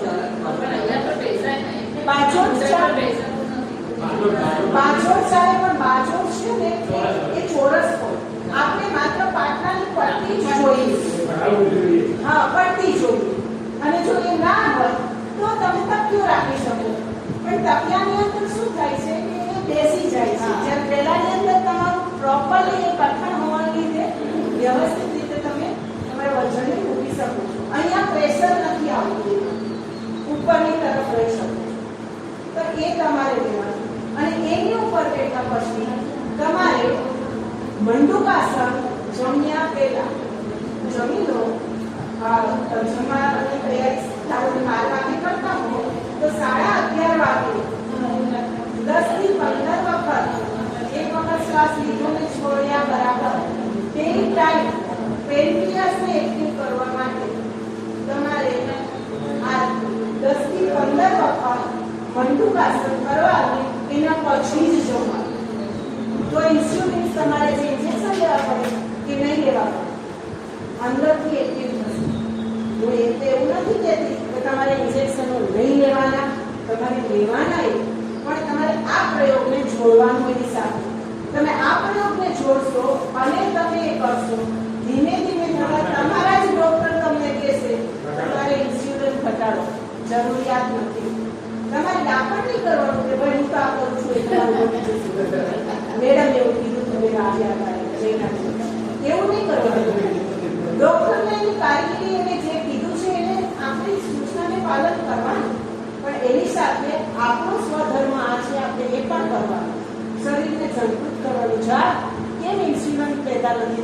પદ. તો એના માટે થઈને શું કરીએ તો ભેગા થાય? પેલા વજ્રાસનમાં બેસવાનું, એના માટે પ્રોક્ષનો મેગીનો ઉપયોગ કરવાનો, જમતા પહેલા કરવાનું, 12 વાગે જમતા હોય તો 11:30 વાગે પલોઠી વાળીને બેસી જવાનું અને 10 વખતથી 15 વખત આ પ્રયોગ શ્વાસની સાથે કરવાનો, જેનું મંડુકાસન કીધું છે. હાથને સીધા રીતના મુઠ્ઠી વાળી અને પૂરી રીતે આ મુઠ્ઠીના અંગૂઠા છે એ આપણી નાભી છે એ નાભીની પાસે આમ મૂક્યા. એના પછી પેલા આમ મૂકવાના, શ્વાસ કાઢી નાખવાનો અને કાઢી નાખ્યા પછી નીચે ગયા ત્યારે આમ મૂક્યા પછી નીચે ગયા ત્યારે એને આમ કરવાનું. આમ જ્યારે તમે આમ ભરાવશો ને પછી આમ કરશો ને ત્યારે મારી કપાળની અંદર જેવી ગળીઓ થાય છે ને એવી ગળી અહીં નાભીની આજુબાજુ થવી જોઈએ. આપણે આમ કરી અને આમ કરીને આમ પ્રેશર કરશું ને ત્યારે એ ગળી આવશે. એમને દબાવશો કઈ ફરક પડે. એટલે આ વસ્તુને ખાસ ધ્યાન રાખવાનું. હવે મેં સમજાવી દીધા પછી નજર ક્યાં હોવી જોઈએ? ઉપર પૂરી રીતે આપણી નજર ખુલ્લી ખેંચાયેલી અને પૂરી રીતે ઉપરની તરફ સાંભળી મુદ્રામાં હોવી જોઈએ. તો એ બેનિફિટ આપે. શ્વાસ લેવાનો ને રોકી રાખવાનો અને પછી લાગે કે હવે શ્વાસ લેવાનો ત્યારે શ્વાસ પડતા પડતા ઉપર આવ્યા ઉપર રોકી રાખવાનો અને હા અને ફરી શ્વાસને છોડતા છોડતા નીચે ગયા. ફરી શ્વાસના રિધમમાં 10 વખત કરવાનું. 1 મિનિટ શ્વાસને રોકવાનો. શ્વાસ લીધો ઉપરની તરફ છીએ, મિનિટ રોક્યો અંદર, હવે નીચે ગયા, મિનિટ રોક્યો, ફરી 1 મિનિટ ગઈ, ફરી ઉપર ગયા. એવું 10 વખત કરવાનું. 1 મિનિટ શ્વાસ ના રોકાતો હોય તો અડધી મિનિટથી શરૂ કરવાનું. તો 20 વખત આસન કરવાના. સમજાઈ ગયું? આ જેમણે ડાયાબિટીસ છે એનો ડોઝ. બે હાથ ભેગા કરે, વળે, મૂકે, ઇનહેલ and exhale.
પરંપરાગત રીતે જે ચાલ્યું આવે છે એ જ પ્રમાણે આપણે જવાનું. આપણે પૂરેપૂરા ઋષિમુનિએ જે કીધું છે એ મુજબ જઈશું તો વધારે આપણે સારું પરિણામ મળશે. આ તો બધા અત્યારના વર્ઝન છે.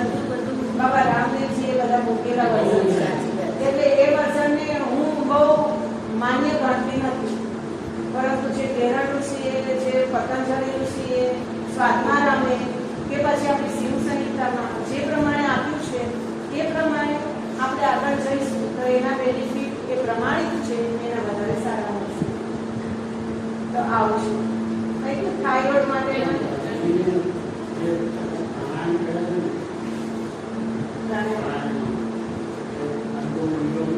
હા, દરેક જેમને માનવાનું હતાશા હોય, ડિપ્રેશન હોય કે પછી શાંતિ આપણે શરૂઆતની અંદર સમ કામ રાખવાના. 4 વખત શ્વાસ ગણતી વખતે કે 6 વખત આપણે 6 કાઉન્ટ કરીએ શ્વાસ લીધો, 6 count hold, 6 count exhale, 6 count બહાર હોલ્ડ. કારણ કે એ જોડે થવું જોઈએ. અને જોડવું નહીં. એ તો અનુલોમ વિલોમ અનુલોમ વિલોમ થયું ને કે અનુલોમ વિલોમની અંદર પણ તમે કાઉન્ટ કરી શકો કે હું એમાં મંત્રો રાખવાના બાજુમાં. એક મંત્ર બોલ્યો કે ઓમ ભૂર્ભુવઃ સ્વાહ, ગાયત્રી મંત્ર બોલ્યો, માતાજીનો મંત્ર બોલ્યો, ત્યારે શ્વાસ લીધો. ફરી શ્વાસ કાઢતી વખતે ફરી એક મંત્ર બોલ્યો. હકીકતે એનાથી શરૂઆત કરશો, એક લીધો એક છોડ્યો, એક લીધો એક છોડ્યો. પછી જેની સાચી માત્રા છે એની માત્રા છે 2 4 8. એની અંદર ના એ શરૂઆતની સ્થિતિમાં 1 1 1, પછીની એડવાન્સ સ્થિતિની અંદર 2 4 4, એના પછીની સ્થિતિની અંદર 2 4 8. બરોબર? કારણ કે તરત તો કેપેસિટી ના આવી જાય, ધીમે ધીમે આવી જાય. શ્વાસને એકદમ રોકી રાખો ને હૃદયની બીમારી હોય, બ્લડ પ્રેશર હોય ને રોકી રાખો તો અહીં બહાર પડશે તો નુકસાન કરશે. ધીમે ધીમે તમે કેપેસિટી વધારશો તો અહીંના સ્થિતિને પણ તમે પંપાડતા જશો ને એની કેપેસિટી વધારતા જશો. બરોબર? તો એ વધારે કાર્યક્ષમ બનશે. એ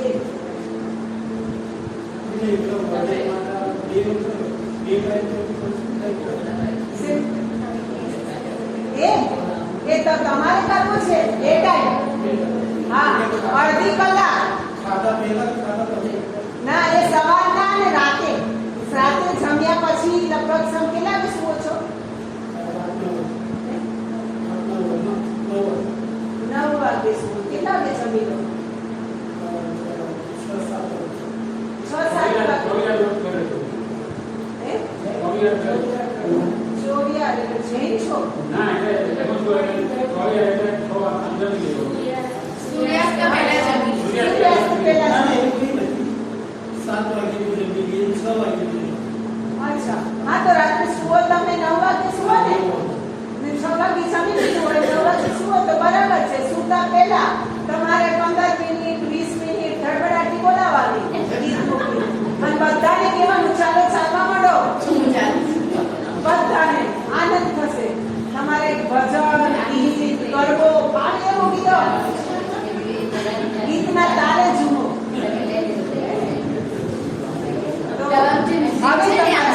તમારું જે સાયકિકા છે એમના આસન બતાવી દઉં. સાયકિકાના આસન, જેમને સાયકિકા છે એમના માટે કેવા આસન જરૂરી છે?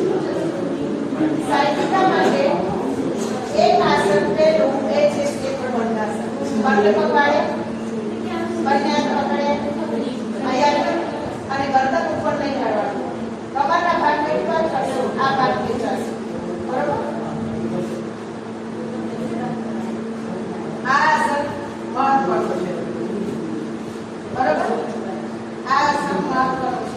અહીંયા પ્રેશર આવશે. આ તમારે હોલ્ડિંગ પોઝિશનની અંદર શરૂઆતમાં તમારા થઈ શકે કામ કરવાનું. બીજા પછી 10 કામ કરી રહી શકીએ છીએ. નીચે આવો, ધીમે ધીમે બીજું નિવેદન એનું આમાં તમને પૂર્ણપણે ખેંચાણનો અનુભવ થશે. જમણો પગ ડાબા પગના ઘૂંટણ ઉપર, ડાબો પગ ઉઠાયો અને બે હાથનું રોકડ્યું, ઉપરની તરફ ગયા અને હવે ગરદનને ઉપરની તરફ ઉઠાવવાની અને નાક અટકાડવાનું મોકળવું. બરોબર? એ જ રીતે બીજી બાજુ આ સાયકિકા માટે ખૂબ મહત્વ.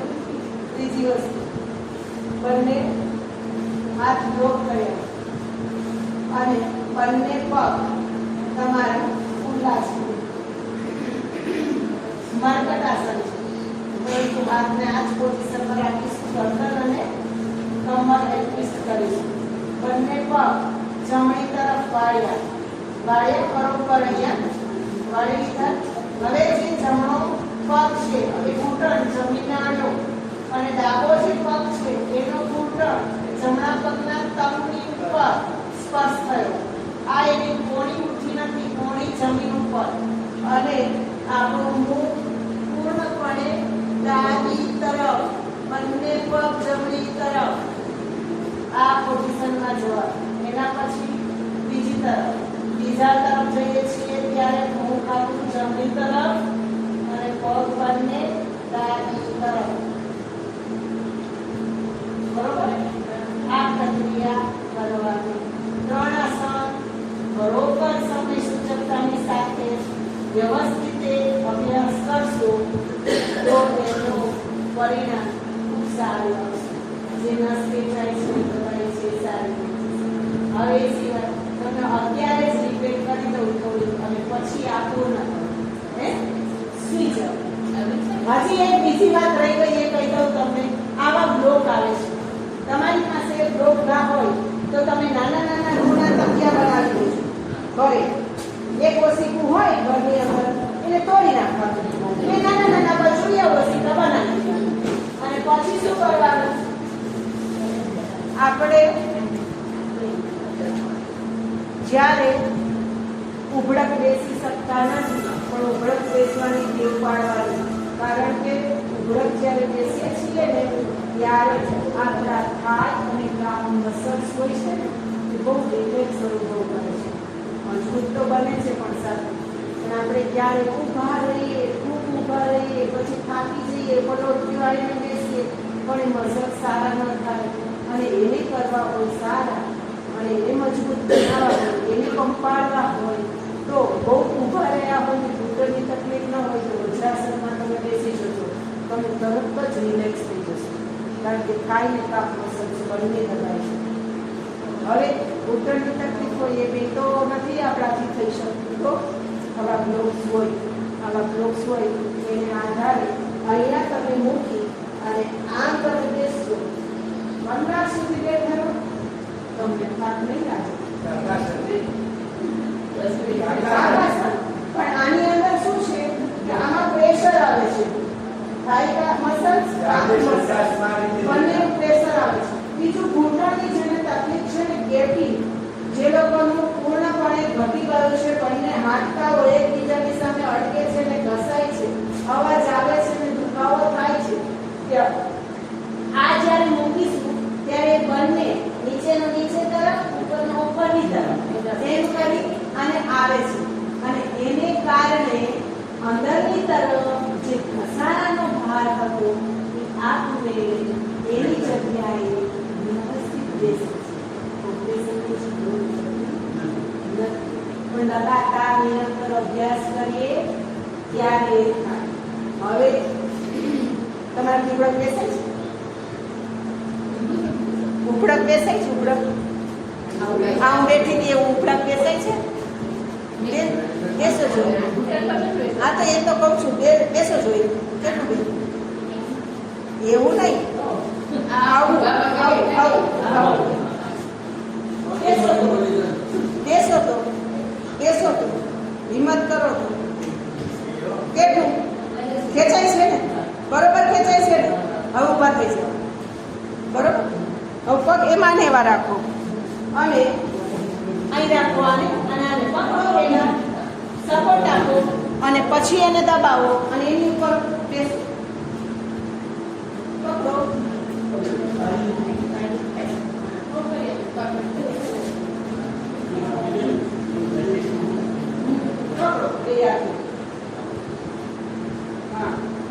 દબાણ આવ્યું? લાગે છે કે તમને ઉભડક હોય એવું લાગે છે? થયું ને? વેચાણ આવ્યું ને? પહેલા કરતા ઓછું આવ્યું ને? એનો અર્થ શું થયો કે હવે તમારે થાય ને આવા પ્રયોગ કરો ને જ્યારે ત્યારે પાછળની સાઈડે એક બોર્ડ તકતીઓ રાખો. તમારે પડી જવાનું થાય ને તો એ ટેકો રહી જાય અને ઝીલવા ના પડે. બીજો એક પ્રોબ્લેમ આપણે આમ પગનું એક એક્સરસાઇઝ યોગાસન કરીએ ને તેમાં સુપર ગોઠલા બાજુ વિટામિન B12 તમે ચેક કરાવો. B12 ચેક કરાવો, કેલ્શિયમ કરાવો ચેક. કેલ્શિયમ ચેક કરાવો અને B12 ચેક કરાવો. જેમ કે B12 ની ખામી લાગે તો અત્યારે બીજવેલ ભરપૂર પ્રમાણની અંદર ભગવાને ફળમાં આપ્યું છે એનો ઉપયોગ કરવો અને એ છે ગોઠવી જેમને બીજવેલ ઓછું લાગે છે એને કેરીની કાચી ગોઠવીનો પાવડર સુકવીને કરી નાખો ને જમ્યા પછી ખાધા કરો. કાચી કે કાચી? પાકેલી કરશો તોય ચાલશે, કાચી કરશો તોય ચાલશે, પણ કેરીનો પાવડર ગોઠવીનો પાવડર તમારે થાય જ જવાનું. એનો રસ અને ટનાટન એને ઘીમાં શેકી દેવાની? ના ના ઘીમાં એનો પાવડર બનાવવાનો છે. ચૂર્ણ અને ચૂર્ણ ફાટી જવાનું છે. બીજ વેલ ને ટનાટનની વધારી દે છે શરીરમાં. આના ઉપર તેલ મળેલું છે. વાયુ ક્યાં કરે? બાદ એની હોય પડી રહી હોય અને ખૂબ ખા કરી એ ઘણાને ભાવે એટલે ખા, પણ એ જ ગોઠવી શેકીને ખાઈએ તો ન ખાઈ શકે. વાયુમાં કરે એટલે ખાલી બાફીને જડી પાણીમાં બાફો ને એટલે થાય. આપણે પાણીમાં નથી બાફવું. એને કાચે કાચી સૂકવી દો, મિક્સરમાં ક્રશ કરી દો, પાવડર આમ કરીને ખાઈ જાઓ. પાણીમાં પણ સૂકા ચણા ખાઈએ છીએ તો વાયુ કરે છે. સિંગદાણાના ચણાના જે ખાઈએ છીએ સિંગ ચણા વાયુ કરે છે નથી કરતા. પણ છોલે કર્યા હોય એનું શું થાય છે? કારણ કે એમાં પાણી મૂક્યું, એને પ્રોસેસ કર્યો એટલે વાયુ પણ એટલે બદલી નાખવાની છે સિસ્ટમ. આપણે એવો અવકાશ આપીશું તો એ ગુણ એનો અપનાવશે. એવો અવકાશ નહીં આપીએ તો એ નહીં ગ્રહણ કરે. આ સાયકલ તમારી આ પોઈન્ટ બદલ તમે સુઈ જાઓ, ઊંધા સુઈ જાઓ તો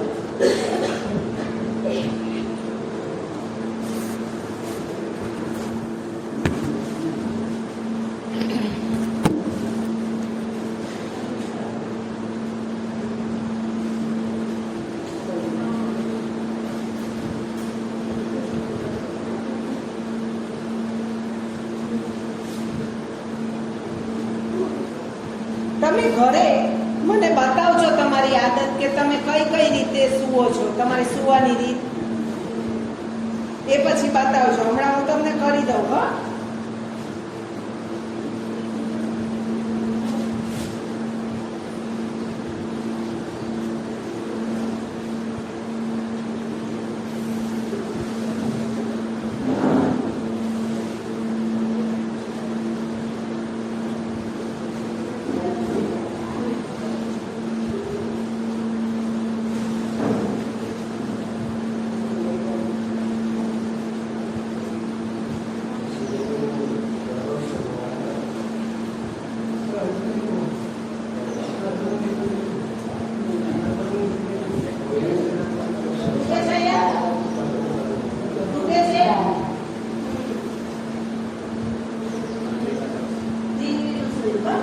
એકદમ ધીરે છોડો, છોડો ઢીલો, છોડો ઢીલો.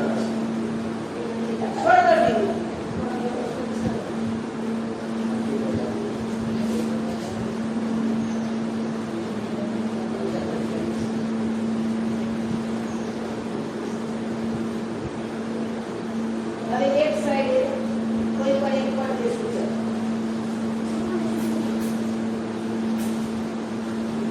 એક પગને આડો કરો, આ પગને આડો, હાથ કાઢી નાખો. હા,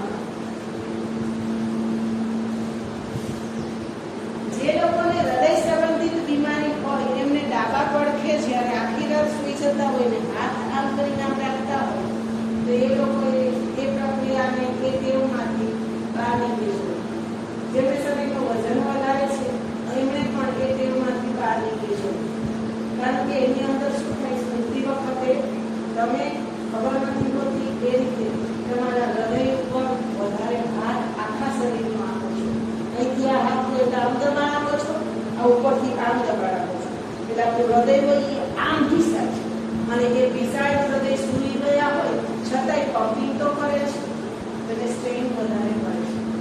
એને કારણે ઘણી વખત હૃદયની મોટી ગંભીર સ્થિતિ ઉત્પન્ન થાય છે. ખબર ન પડે આપણને શું થયું. રાત્રે સુતા સવારે ઉઠ્યા છે, પરંતુ એની અસર આપણી આપણે એમાંથી થોડીક બદલી નાખવાનું છે. વજન વધારે છે, નથી વજન વધારે, પણ છતાં એવી ટેવ છે, કાઢી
સીધા સૂચો, બે પગ ભેગા.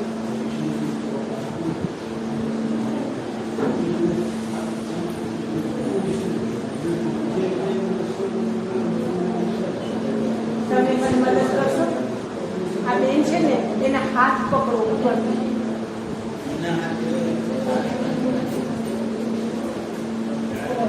એ જ વાત, આવી રીતે આ પકડવાના બતાવો.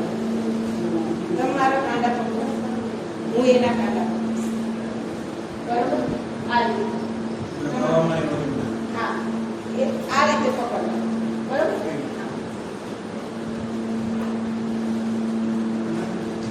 હા, યસ. સીધા હાથ કરો, પાછળ લઈ જાઓ, પાછળ. તમે પાછળ જાવ, એના હાથ સીધા રહેવા જોઈએ. હજી નીચા, ઉપર નહીં, નીચા. આ મેં કેમ પગ લીધા છે એ મુજબ તમે પાછળ જાઓ. માથા ઉપર હાથ જશે, માથા ઉપર.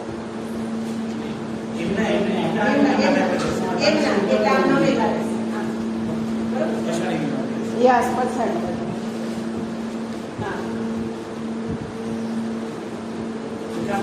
હજુ પાછળ જાઓ તમે, એના હાથ સીધા, નીચે, પછાડી બાજુ, માથા ઉપર, હજુ નીચે. યસ, જાઓ. અને હવે તમે દૂર જાઓ એટલે તમે ખેંચી શકશો. યસ, 1 2 3 ખેંચો.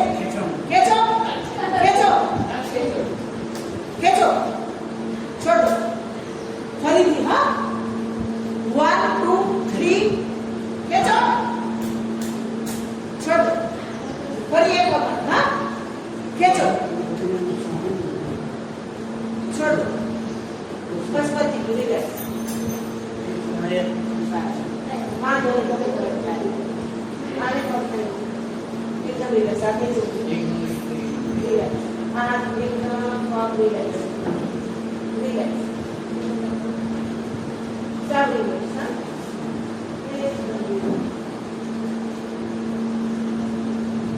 કેટલા દિવસ સોની તમને થાય છે? 10-15 વર્ષ.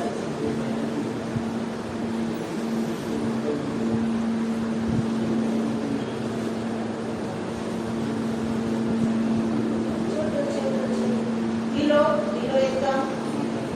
પગ ઢીલો છોડો.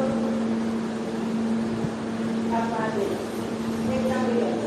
યસ. હજી ઢીલો છોડો પણ. હા, અહીંથી પકડી નહીં રાખો. તમે નહીં હલાવો, હું હલાવીશ.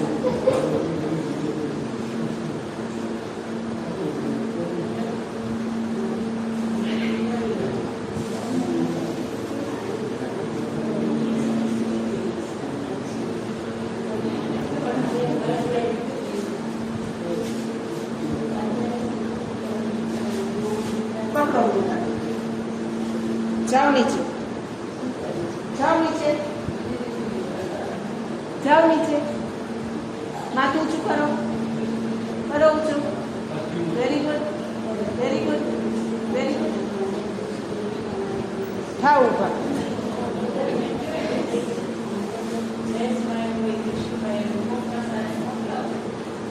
હવે ચાલો તો નથી દુખતું? પડી જશે હાથ.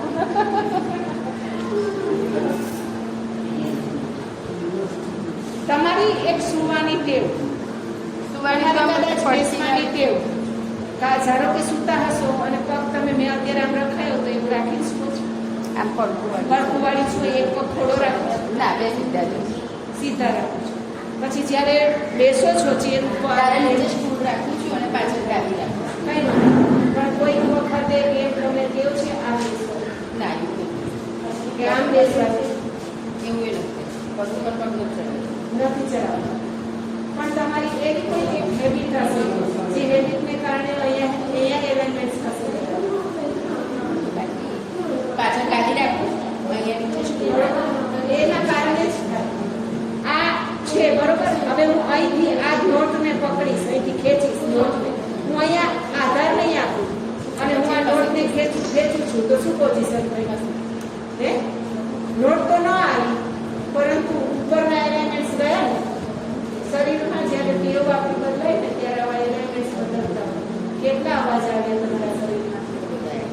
આગળ એટલે અવાજ એને જગ્યાએ એને પોઝિશનમાં બેસાડવો. બાકી ડોક્ટર આપણને ભણવાને કે આવું કરવું જોઈએ, પ્રેઝન્ટ કરવા.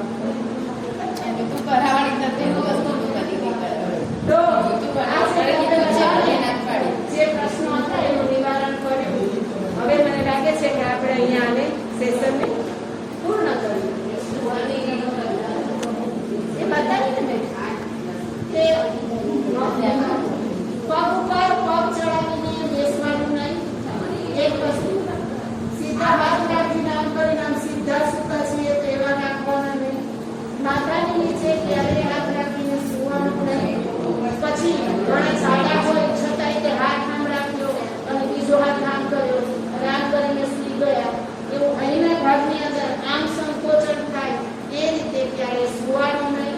કે કોઈ પણ જાડા વ્યક્તિ હોય તો ડાબા પડખા ઉપર સૂએ ત્યારે ખાસ ધ્યાન રાખવાનું કે આ ભાગની ઉપર દબાણ થવું જોઈએ નહીં.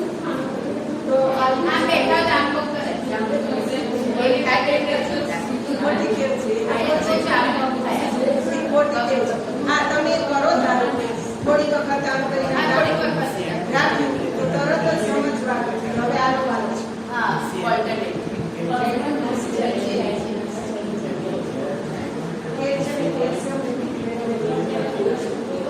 સ્ટ્રેચિંગ સ્ટ્રેચિંગ આપણા યોગ અભ્યાસ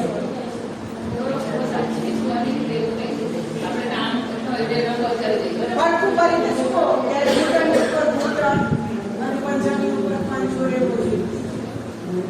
હા, બરોબર. અને એક હાથ તમે વાળી રાખો અને બીજો હાથ સાઈડમાં, એક હાથ સીધો. બરોબર. ઓસીકું જ્યારે લો છો ત્યારે બહુ ઊંચું નહીં લેવાનું, બહુ નીચું નહીં લેવાનું. આપણા શરીરનો જેટલો ભાગ છે અને જેટલો આટલો કેપ છે એટલા જ કેપનું એટલી જ હાઈટ વાળું ઓસીકું લેવું. એટલી વધારે પણ નહીં લેવાનું, એટલી ઓછું પણ નહીં લેવાનું.